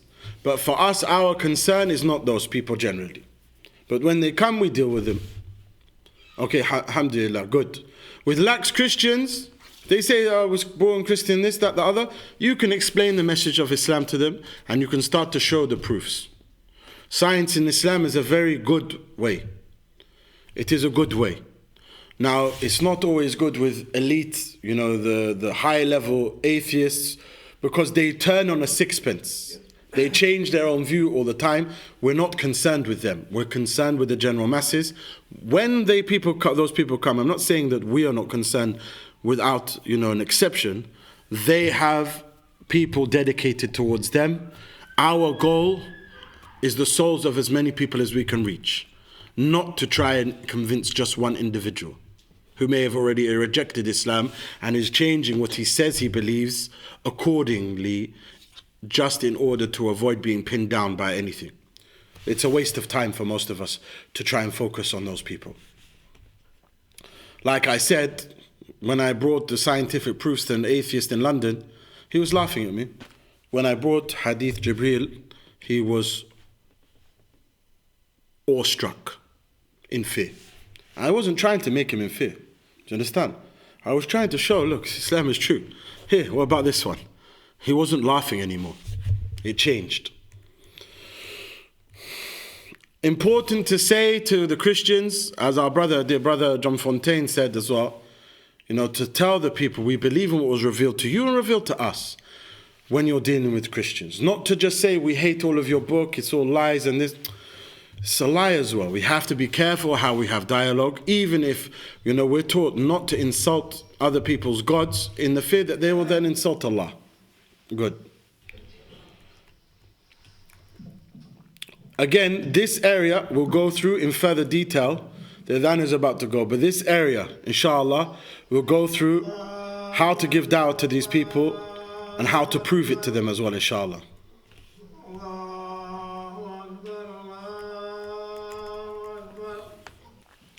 أعوذ بالله من الشيطان الرجيم بسم الله الرحمن الرحيم بسم الله والصلاة والسلام على رسول الله أما بعد. To recap again, we're talking about how to give da'wah in a society which is not a very religious society. The 1970s and the 80s, Christianity was far more practiced than it is today. So in an increasingly irreligious society, especially in some cities like London, whilst here in Birmingham, in the Dawah, we find a lot of the people who come to us are Christian, except in a certain part of the city. Whereas in London, a lot of the people you're dealing with are atheist or agnostic. So it does depend on the place and the people, but genuinely and generally, Britain today is less the religious than it used to be. Is less religious than it used to be. So people are not, by and large, the British people do not respond well to preaching. They don't like to be preached at. A normal dawah table will have a footful. Most people who will come and see you will be a minority of the people who pass you. The positive feedback versus the negative feedback will be a minority compared to the majority who have a negative feedback. Inshallah, we're going to later ask Mustafa some questions about how it has been received. How it has been received. What are the reactions when you start by giving first? Because we didn't start with this banner. the Peace Cafe. We started with a banner about Islam is submission to the one true God, and all prophets submitted to God. And we had the one tea canister on the table at the time. Yeah, that's how we started. But we changed slowly. And once we've now accommodated this approach fully, we've seen the difference, like the night and day. The difference between the night and day. Good. We talked about the importance of calming people down and making Islam easy for them, especially when trying to call them towards accepting and embracing the faith. To calm them down, because a lot of them, they think it's impossible. The Sharia is difficult. You've got these punishments, you've got this, you've got to fast, you've got that. To show them it's rahmah. And to show them, in the beginning, you don't have to worry about that at all. Even you got a girlfriend, you drink, is this true or not? If it's true, accept it. Because the salah is the thing that will take him away from the sins he has. And we want to give dawah to his girlfriend as well. For example, we'll come to some of that, Sometimes they even want to make a marriage where you are after they've taken shahada, So alhamdulillah. We talked about when to ask them, do they want to become Muslim? Often we ask, why don't you become Muslim? Simply. But at the end of either a conversation or upon something where you can see that they're interested in the deen. The importance of dua we talked about. Before it, during and after the dawah. And the importance of istighfar. Like in Surah Al-Fath, we're going to make mistakes. We're going to make errors. Sometimes you think someone is asking you a certain question and it's not the case. Or you were busy with one person and you turned another person away and they thought you were rude. So we're going to make mistakes. Istighfar is important. We're human. We all make mistakes. All of Bani Adam make mistakes. The best of you are those who repent. Even prophets made mistakes. So of course we're going to make mistakes. And the importance here, when we talked about tazkiyah and the purification of the soul, the importance of patience. The importance of patience, you should write this down in your heart and your soul and on your mind. The importance of patience. In dawah, you have to have patience. Nuh alayhi salatu wasalam called his people for 950 years. It's not always about the result, the amount of people who become Muslim. It's about your effort and how you do it. And with our effort of dawah and what we're trying to do is not only bring people to become Muslim, but to have a better relationship with our communities and our neighbors, with the society that's here, to bring a better peaceful engagement between us. You understand the point? Because our goal is not only one. For if people cannot know what Islam is, why would they accept the religion? Why would they embrace the faith? And even if they don't, we want to defend them as our neighbors. We want to offer them the brotherhood in humanity and look out for them, because you never know. And in reality, that's an obligation upon us. Not because you never know. This is an obligation upon us, whether they accept the religion or not. Is it not a human soul? Is it not a human soul? It's not a vacuous trick that we do a peace cafe just to try and make people Muslim from a sake of proselytizing alone, of spreading the faith alone. We want peace for the people genuinely. Even if they don't accept the faith, we want them to be at peace and to be safe from the evil of people with Muslim names or non-Muslim names. So this is the type of thing that can improve our state of affairs, without a doubt. We already talked about it in the khutbah, about the importance of spreading the faith, that we will suffer from difficulty when we stop spreading the faith until we return to spreading the faith. So this area, if you're involved in it, you will be saved from the trials of the various fitan by the grace of Allah. Of course, you'll be tried in other ways because you will be tested to see if you're sincere or not. But someone who is involved in fighting against the cause of our problems, walaikum salam wa rahmatullah, the people who are involved in firefighting against where the source of the fire is coming from.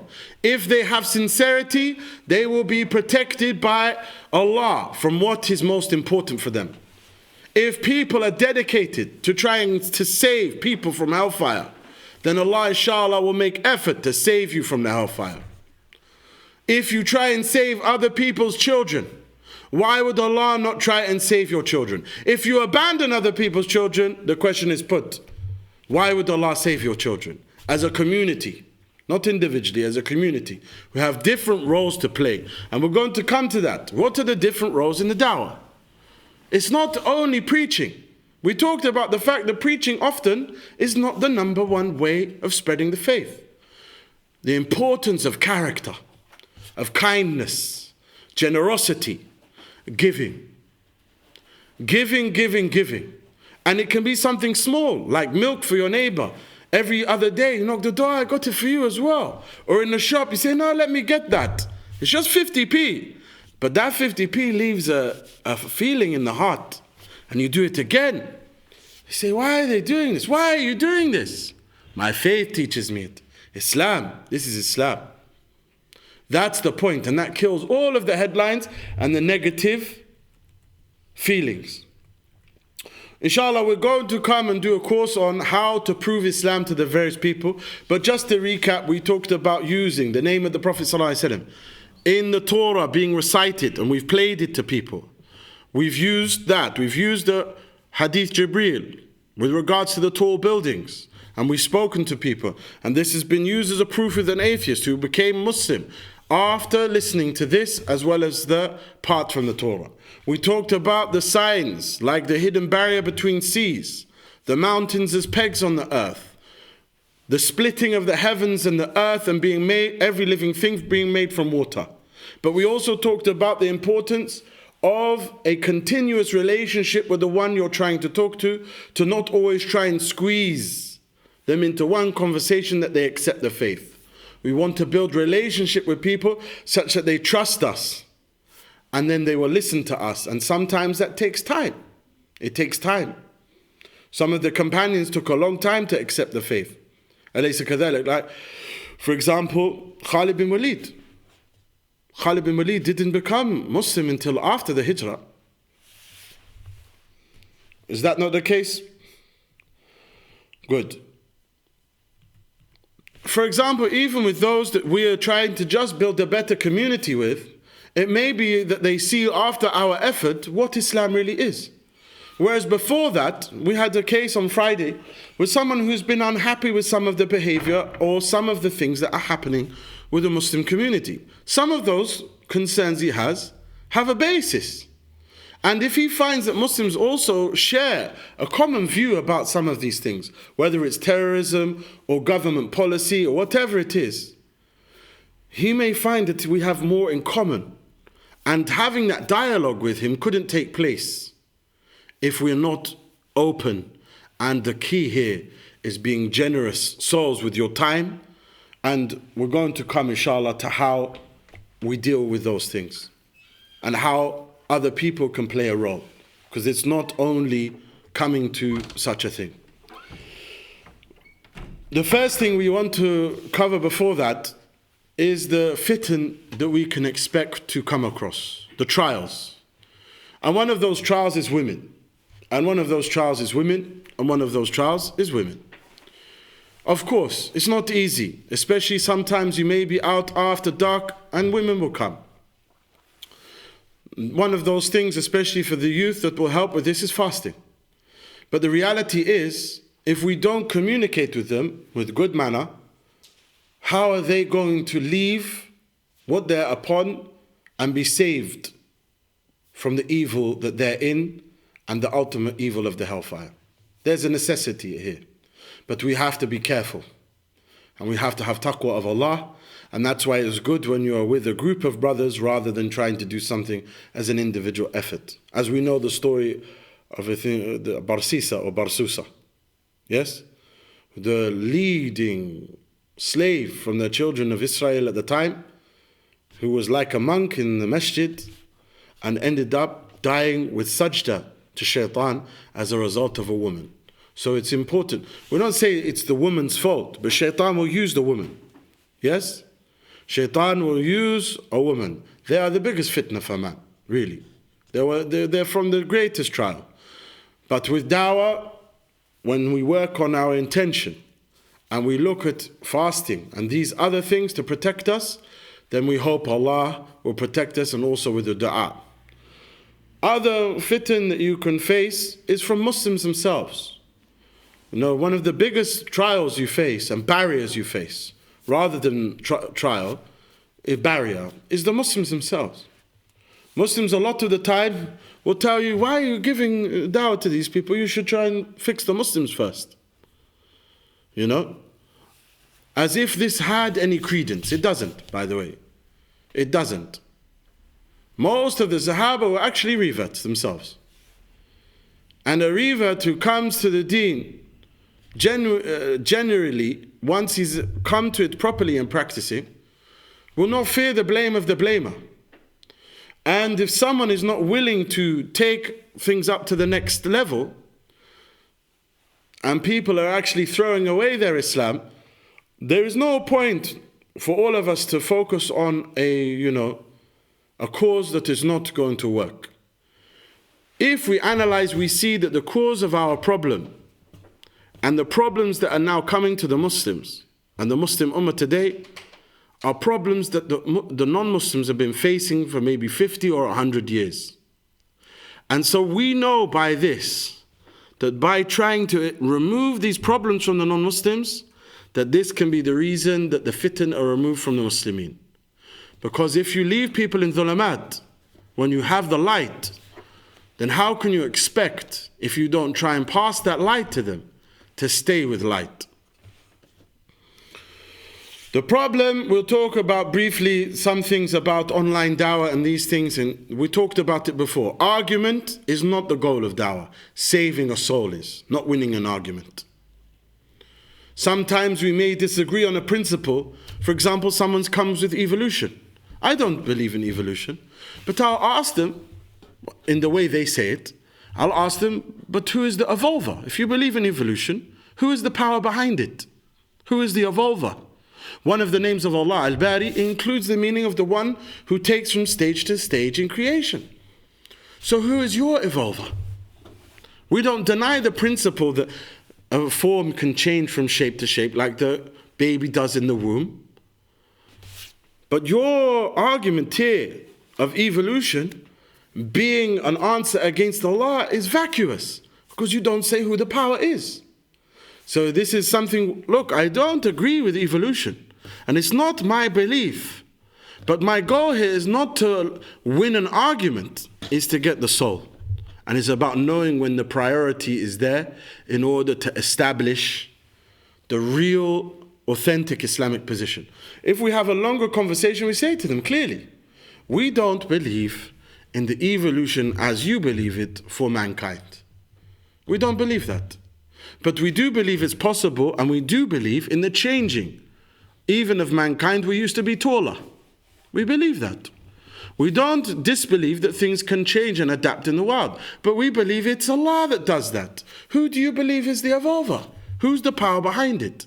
You believe in evolution, who is the evolver? Anyway, that's one way that some things can be dealt with. In terms of online, I've seen a lot of problems with online dawah on YouTube and name calling. Even when someone says they want to become Muslim, sometimes some of the comments from the Muslims really are to be, worried about, So here, this is something where, again, we want to understand what are the roles in dawah. We're going to come to that, inshallah.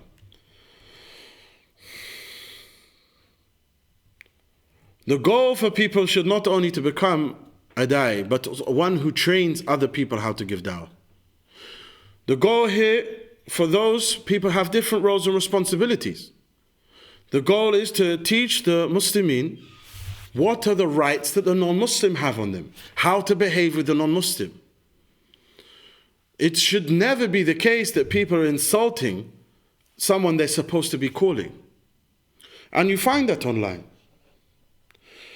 results that we can measure. Measuring of success is not in numbers of shahada, we mentioned before. Yeah? And it's about quality and not quantity. But if we focus on putting things in place to support new Muslims, to educate Muslims on how to deal with non-Muslims and new Muslims, then we may find hundreds of thousands more people accept and embrace this beautiful deen and faith. This now coming to the area where people can focus on. Now, for example, we as an organization want to not only have one cafe full-time, but we want one in every city. That means that there's fundraising needed. That means that there's physical exertion needed. Not everyone needs to be able to speak. We have different roles. Someone may not have money, but he knows people who can fundraise. He may not even know a fundraiser, but he can make dua, or he can help to find some of the youth to help, for example. Someone can be a teacher and teach the Muslims how to help them, how to deal with a non-Muslim, what is acceptable in akhlaq, how to deal with your neighbor, how to deal with the new Muslim. So they're not talked to about all the things that are haram on the first day. And they're not pushed away from the religion. Fighting against some of the sectarian problems and the calls of the people astray are some of the biggest problems that new Muslims face and that we face in the Dawah itself. From people who are from misguided sects, who are calling and after the new Muslim. The new Muslim needs to be protected and shielded from such groups and such individuals. Whether that's from the extremists or those who are in reality a front for a corrupt ideology and regime. Whether it's from an ideology or a regime, or both. For example, we said before that if this masjid now is not able to accept 10 new Muslims in a month, why would those 10 new Muslims come to Islam? If we don't have the provision ready, for example, if you've not made a restaurant, why would someone come to the building to eat the food? They're not going to come. We have to get ready for these things. So that's, for those ears, that rings some bells in their heart with that is their role, then they know what it is that they can do in that regard. For example, training the sisters on how to educate a new Muslim. Aiming to train others, yes, and even training others how to train the new Muslim. So then we can spread this faith more. Because the new Muslim, once they've taken Shahada, needs support. And not everyone can go to a masjid 5 miles or 10 miles or 20 miles away from where they live. We can't send everyone to one masjid. Okay, good. Our goal is not only to have this in every city in the UK, but every city in the non-Muslim land wherever it makes sense, not only the West. We may not want to do it as a Dawah Cafe approach, but if we look at the spread of Christianity in Africa over the last 100 years, we see it's all by wealth and medicine and clothing and food. And that if we have the same approach in a generous way, that we will see, inshallah, great results in the same way.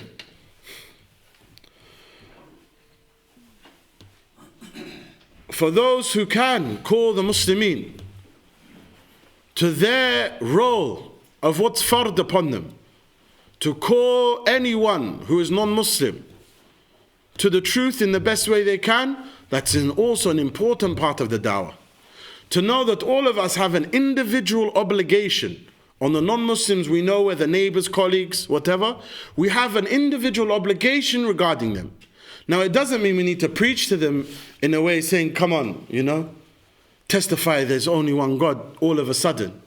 But what you can do is soften with mu'amalat. I'm not saying you can't do that either, but if it's appropriate.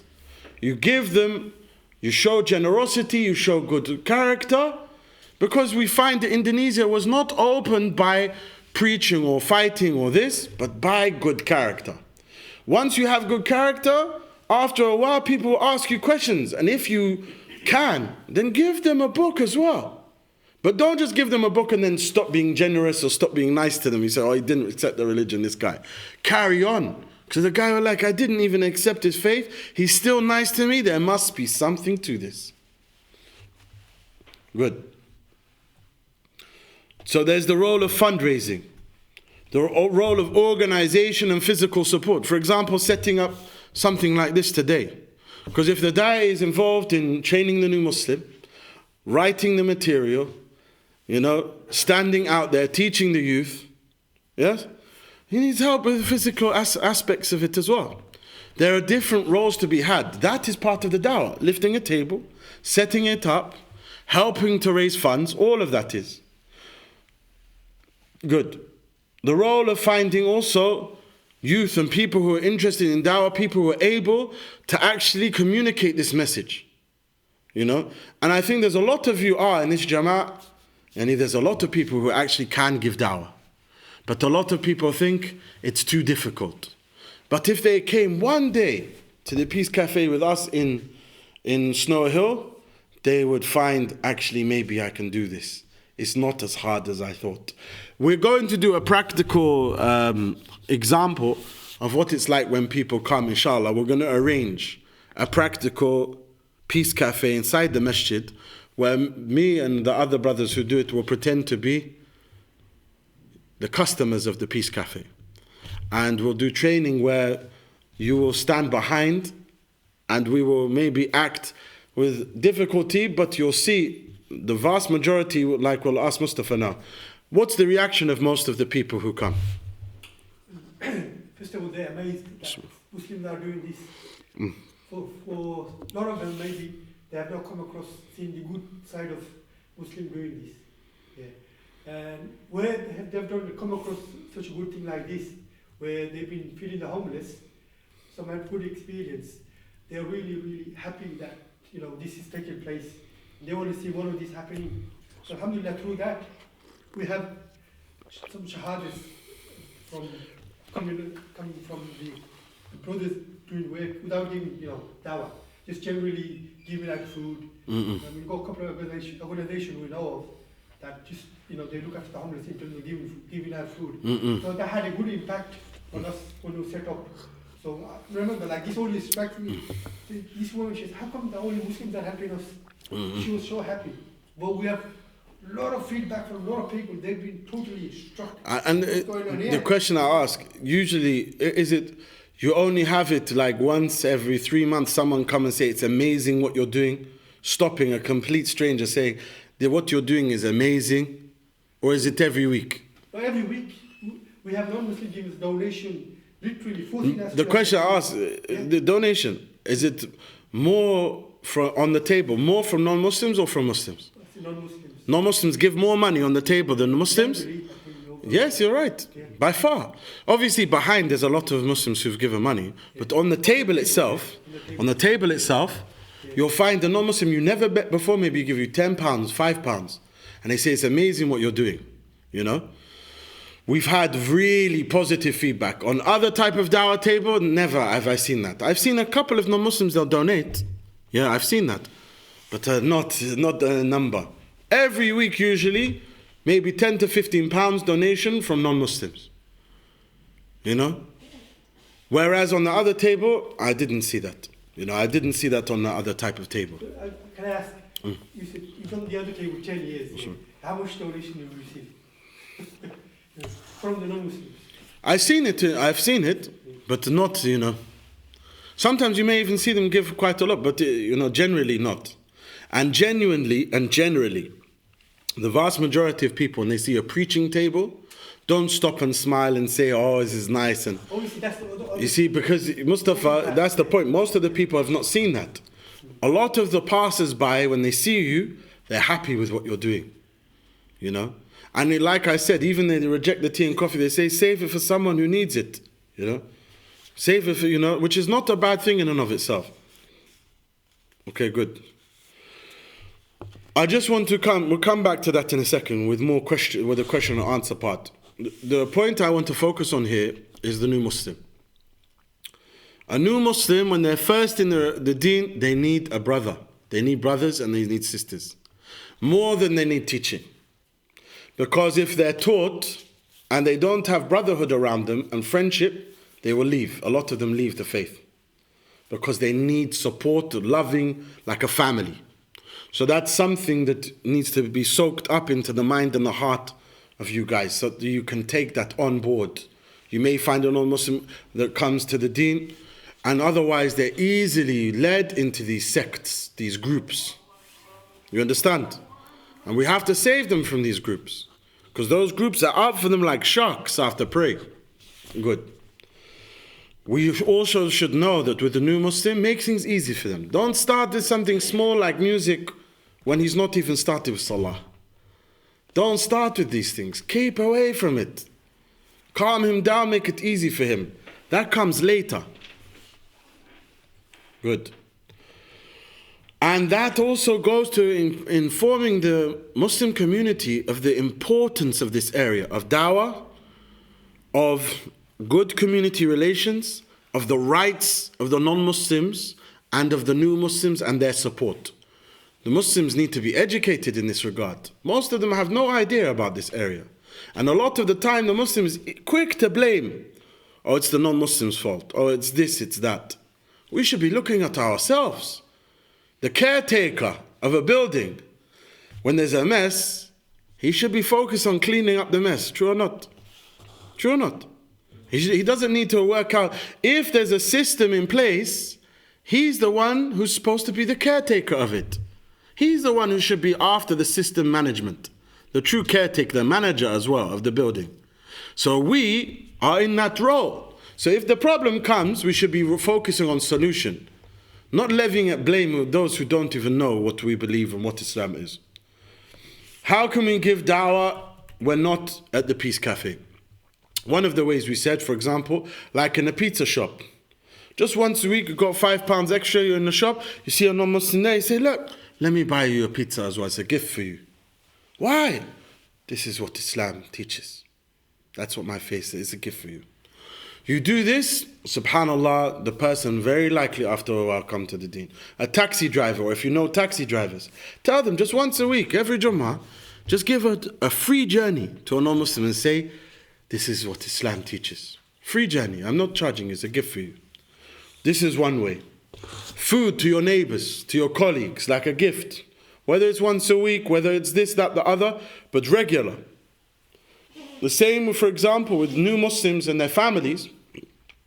They should be focused far more on giving a good impression of Islam to their family through their actions rather than preaching to them. Like the story, when I was in the Haram, there were brothers who came over from Finland, Somali brothers, making ihtikaf in the Haram, and they said, we had someone from our masjid, he became Muslim, but he didn't tell his family for 6 months. He did all the work in the house and all of the work outside. So they had like a farm, Finland's a cold country, something like -20 or more. But he did all of this work to the point where the father went to the neighbors and thought maybe this guy, killed someone or something. Why is he doing all of this, So he went to ask the neighbors, I've got this son, he's doing this. You know why? He said, no. He said, son, sit down. I've asked the neighbors, why you're doing all this? No one knows. So tell me what's going on. Well, 6 months ago, Dad, I went to a mosque. Mosque? And I learned about Islam. Islam? And I became a Muslim. Muslim, take us to the mosque now. Alhamdulillah, Allah bless them and protect them. That night, both his mother and his father took shahada. Why? They already saw the money in the bank before they knew where it came from. You understand the point? The preaching is not always effective if they see us as being people who are not trustworthy, who don't keep the amana, who are like this and like that. Why would they listen to what we have to say? We have to build that with them, that they see Islam in our character and our conduct. Good. Key aspects for personal growth for the du'at. The importance of high hopes and goals. It may take time. It may take time. It may feel, again, like it's not going to be a victory. But have hope and have patience. And keep a high goal and a high aspiration. The importance of determination, patience, and hilm in the difficulties to be faced. Perseverance, forbearance. Because you're going to have difficult days. Some days you may feel difficult. You know, a lot of the brothers who come just for the Peace Cafe, when I first tell them tomorrow, you're going to feel tired. They look at me like, what are you talking about? I've just been serving tea for an hour. It's nothing. Then the next day, next week I say, now you understand what I'm talking about. Their face is like, yeah. They learn it because there's a lot at play here.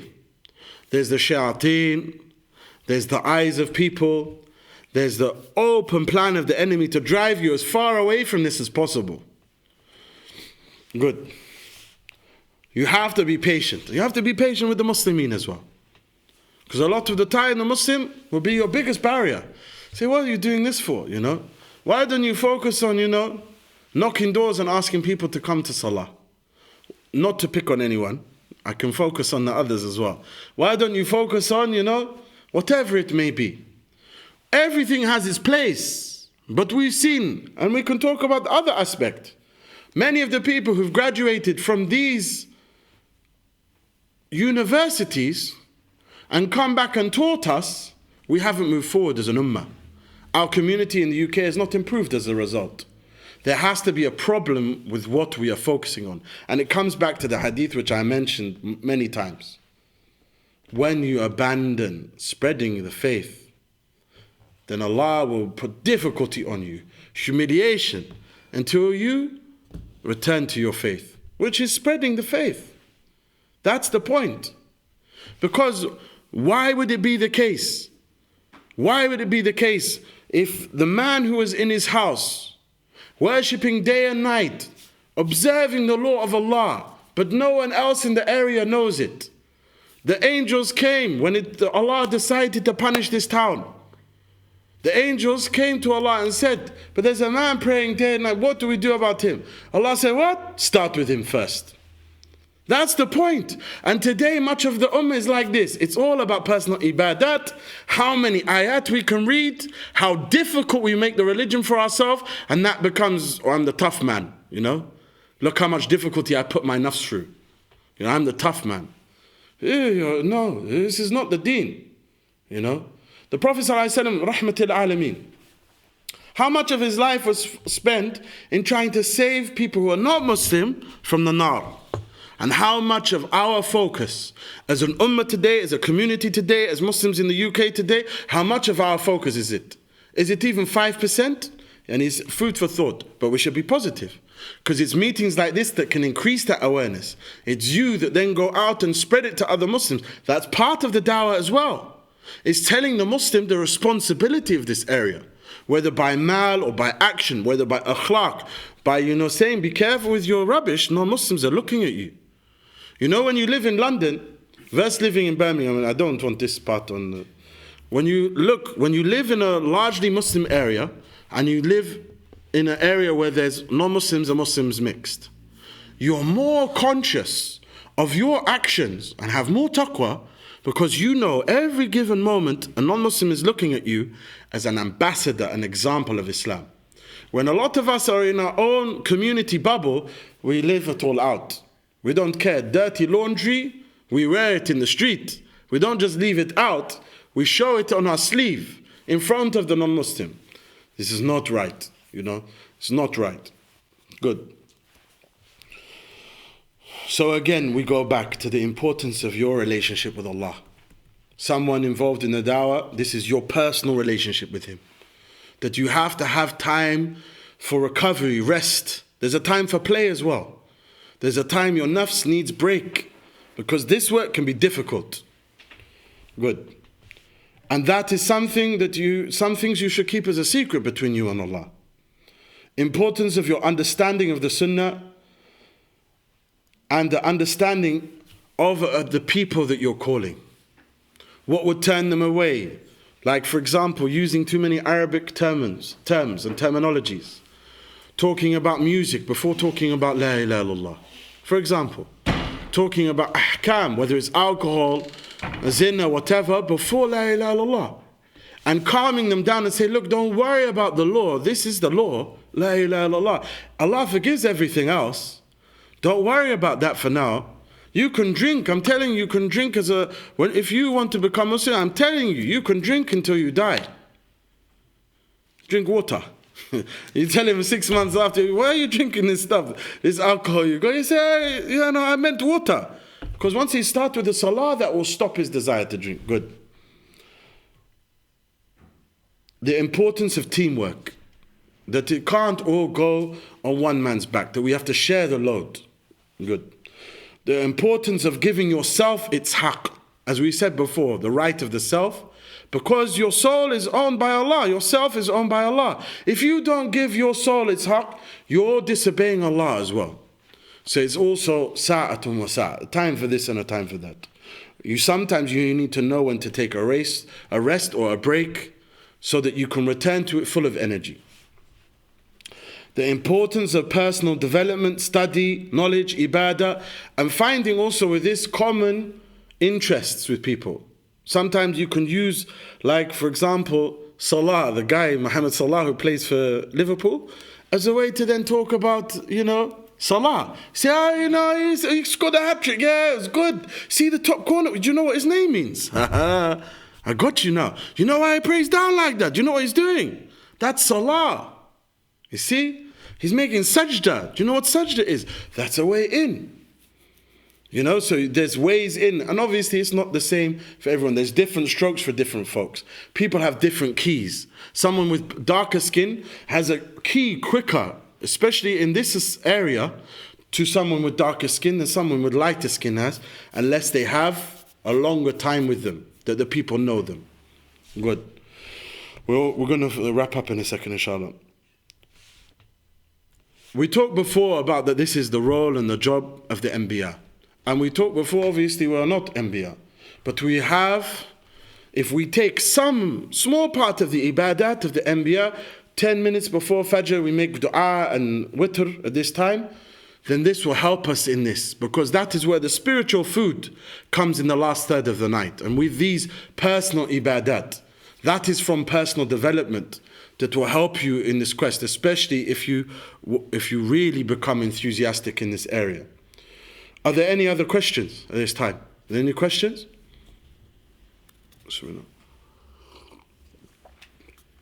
No questions. Alhamdulillah, here we leave it then.